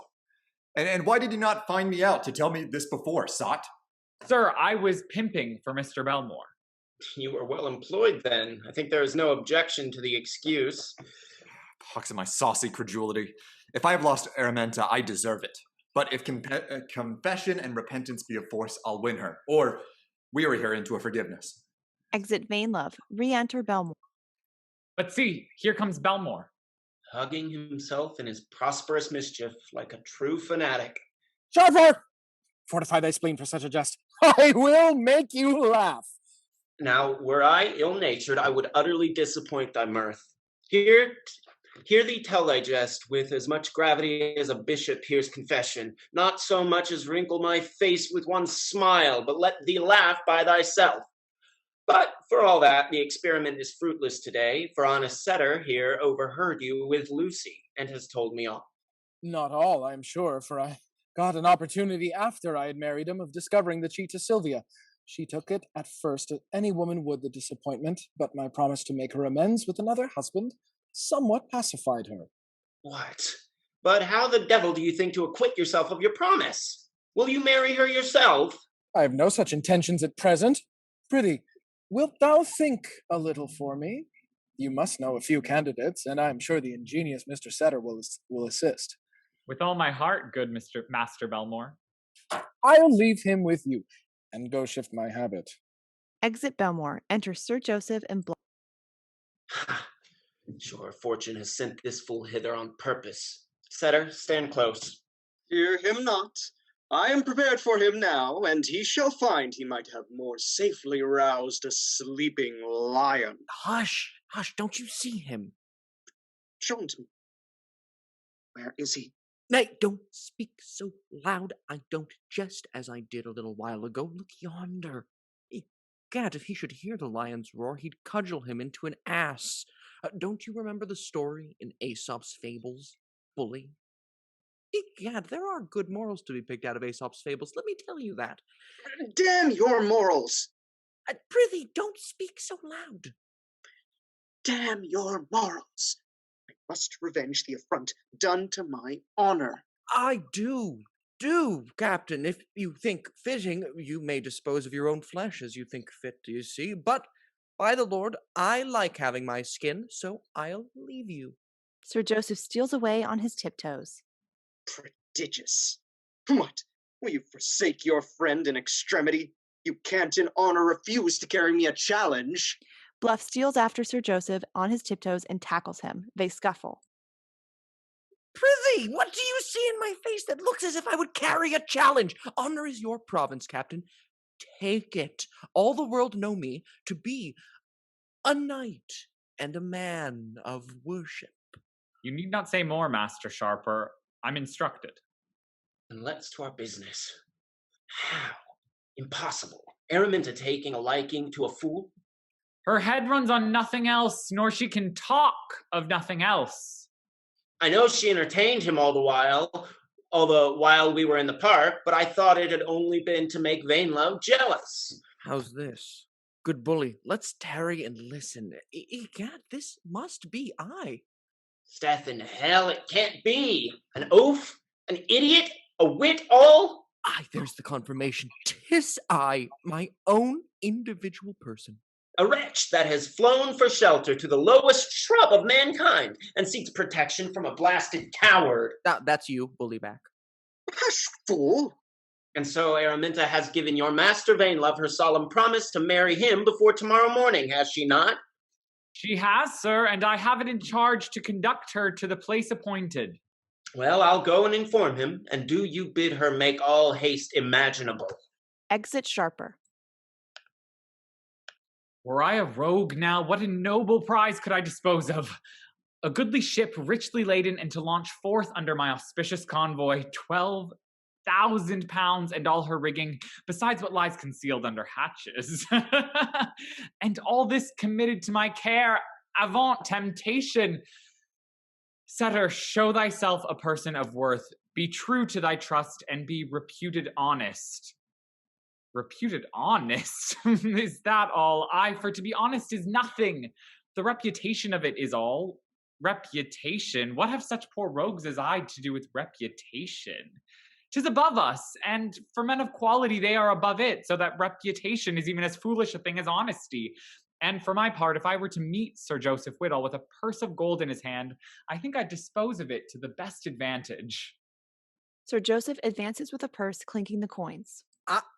I hear 'tis for you, if faith, good Mr. Setter. Nay, I'll take you at your word. Sir Joseph, and the captain too. Undone, undone, I'm undone. My master's undone, and my lady's undone, and all the business is undone. No, never fear, man. The lady's business shall be done.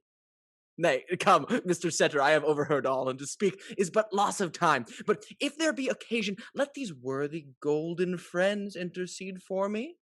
Oh, Lord, sir, what do you mean? Corrupt my honesty? Thy friends have indeed very persuading faces, but... 'Tis too little, you would say, but there's more, man. There, take it, all, now.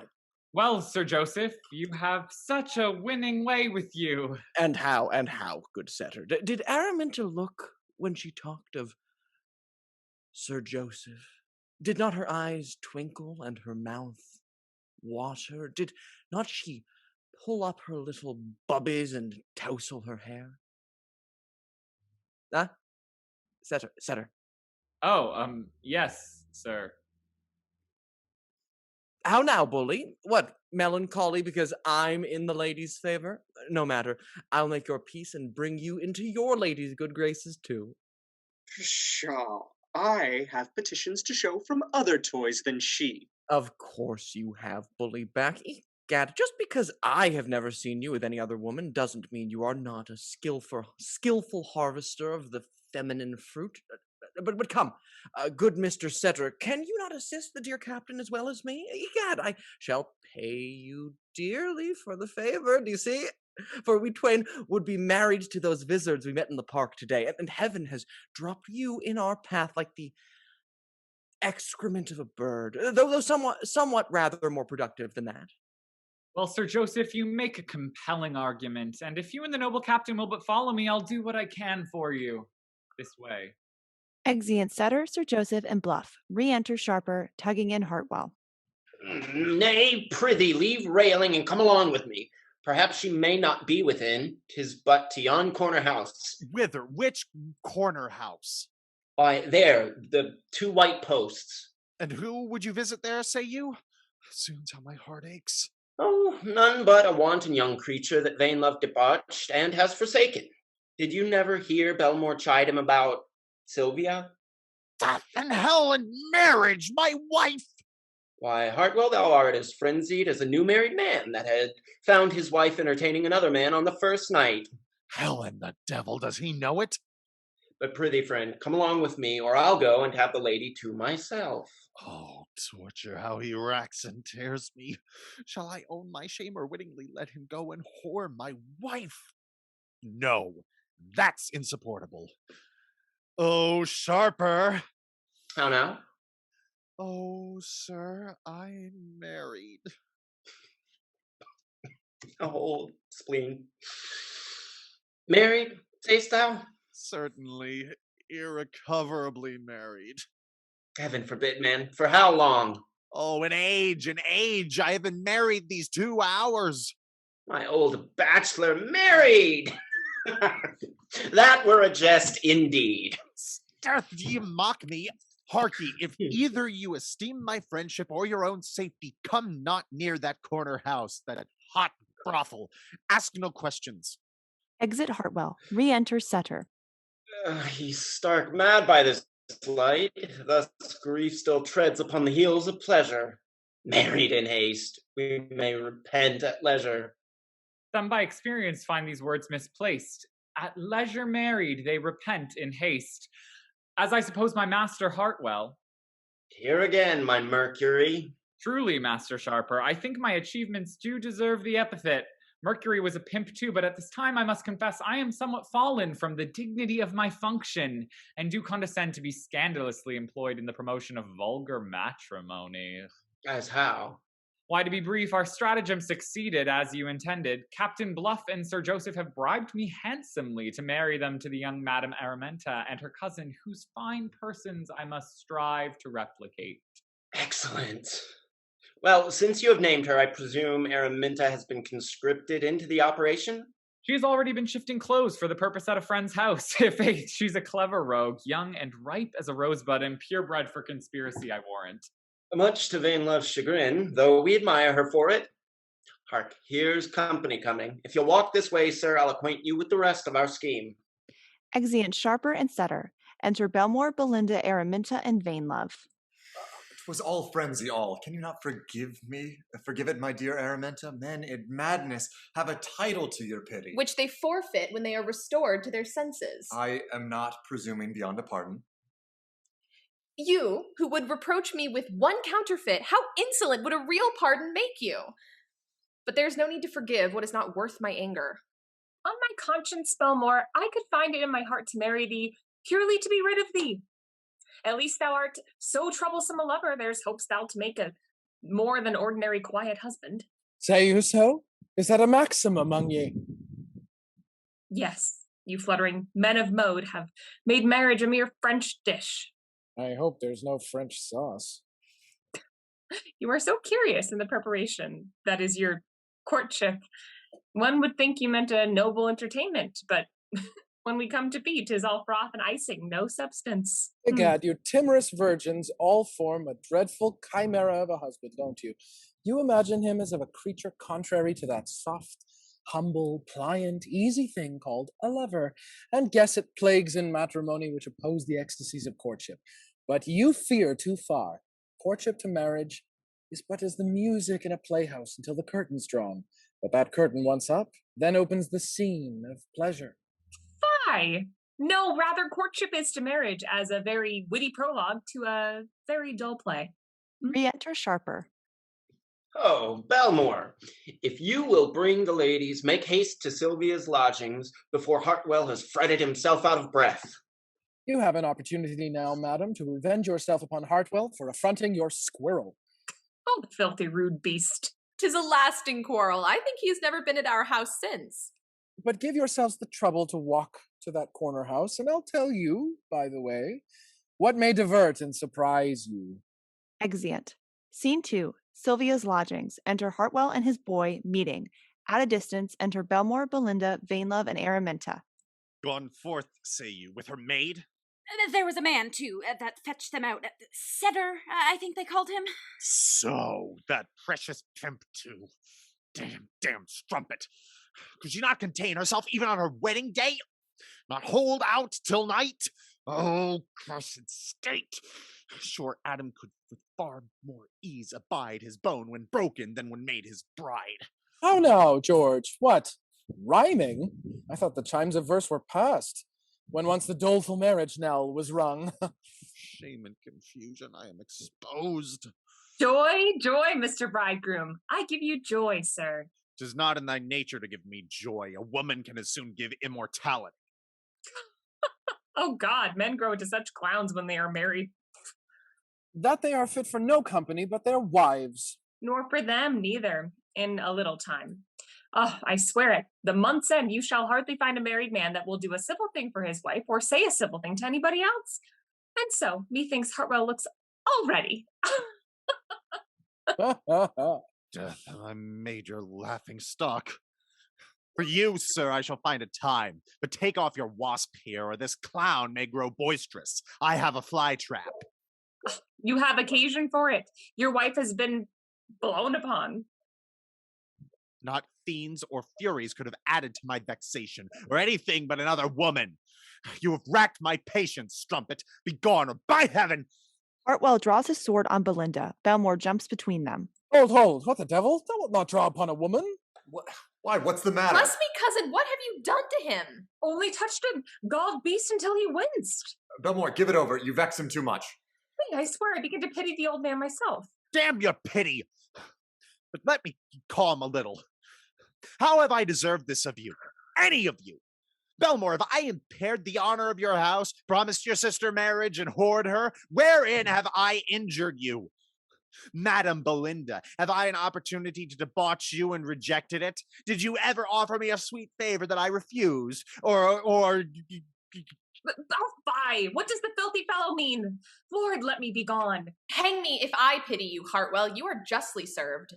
This is a little scurrilous, though. Nay, 'tis a sore of your own scratching. Well, George, will you put it up?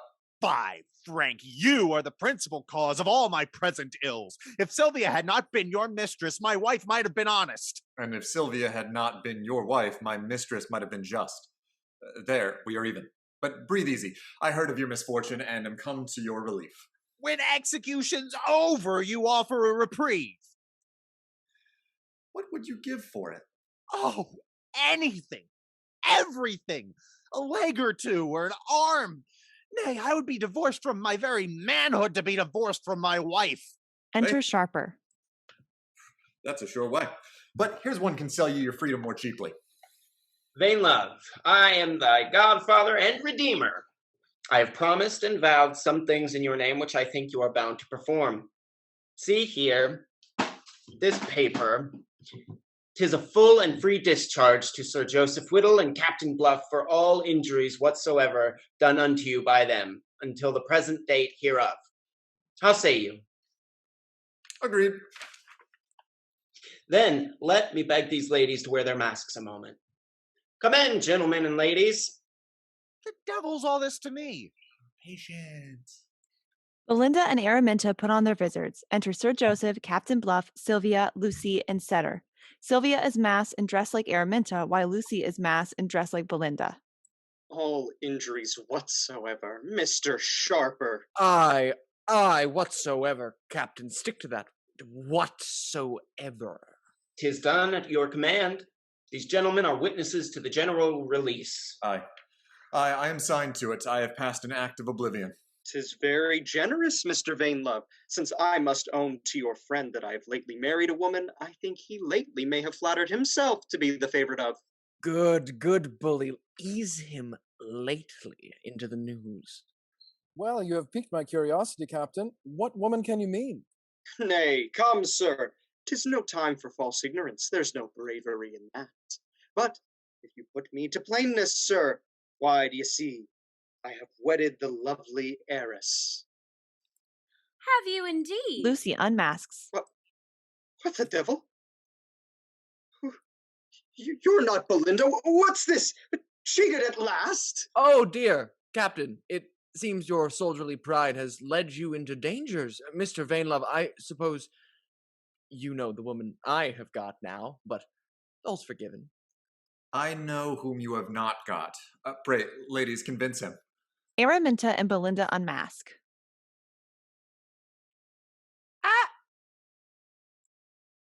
Oh Lord, my heart aches. Setter, a rogue of all sides. Sir Joseph, you had better have pre-engaged this gentleman's pardon, for though Vainlove be so generous to forgive the loss of his mistress, I know not how Hartwell may take the loss of his wife. Sylvia unmasks. How? My wife? By this light, 'tis she, the very cockatrice. Oh, Sharper, let me embrace thee. But art thou sure she is really married to Sir Joseph? Really and lawfully married, I am witness. Belmore will unriddle to you, or rather, the man you know as Parson Spintext. Pray, madam, who are you? For I find you and I are like to be better acquainted. The worst of me is that I am your wife. Come, Sir Joseph, your fortune is not so bad as you fear. A fine lady and a lady of very good quality. Thanks to my knighthood, she's a lady. Who deserves a fool with a better title. Pray, sir, treat Sylvia as my relation, or you shall hear of it. What? Are you a woman of quality too, spouse? And my relation. Pray, let her be respected accordingly. Well, honest Lucy, fare thee well. I think you and I have been playfellows long enough. Hold your prating.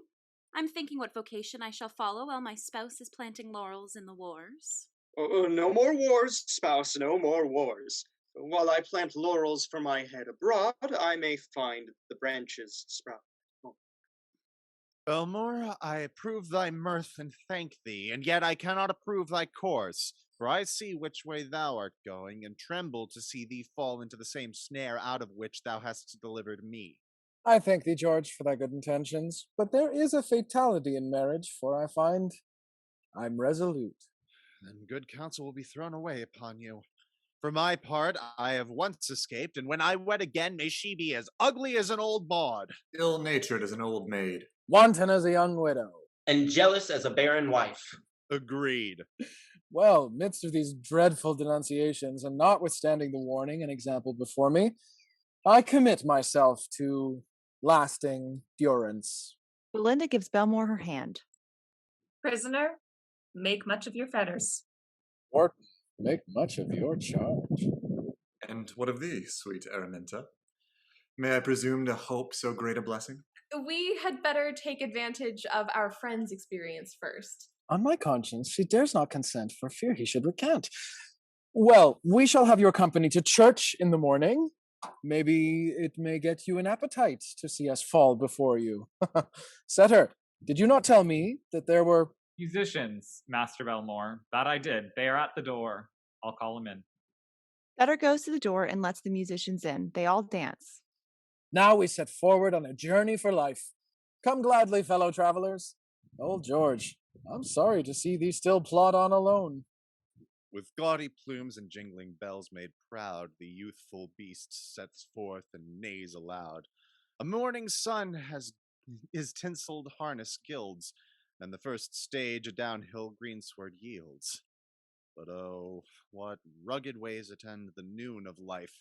Our sun declines, and with what anxious strife, what pain we tug that galling load, a wife. All coursers the first heat with vigor run, but 'tis with whip and spur the race is won. End of Act 5. Epilogue. As a rash girl, who will all hazards run and be enjoyed, though sure to be undone, soon as her curiosity is over, would give the world, should she could her toy recover. So fares it with our poet, and I'm sent to tell you, he already does repent. Would you were all as forward as to keep Lent. Now the deed's done, the giddy thing has leisure to think of the sting that holds the tail end of pleasure. Methinks I hear him in consideration. What will the world say? Where's my reputation? Now that's at stake. No, fool, 'tis out of fashion. If loss of that should follow want of wit, how many undone men were in the pit? Why, that's some comfort to an author's fears. If he's an ass, he will be tried by peers. But hold, I am exceeding my commission. My business here was humbly to petition. But we're so used to rail on these occasions, I could not help one trial of your patience. For 'tis our way, you know, for fear of the worst, to be beforehanded still and cry fool first. Well, how say you, Sparks? How do you stand affected? I swear, young Will within is so dejected 'twould grieve your hearts to see him. Shall I call him? But then you cruel critics would so maul him. Yet, maybe you'll encourage a beginner. But how? Just as the devil does a sinner. Women and wits are used e'en much as one. You gain your prize, and damn 'em when you're done. End of play.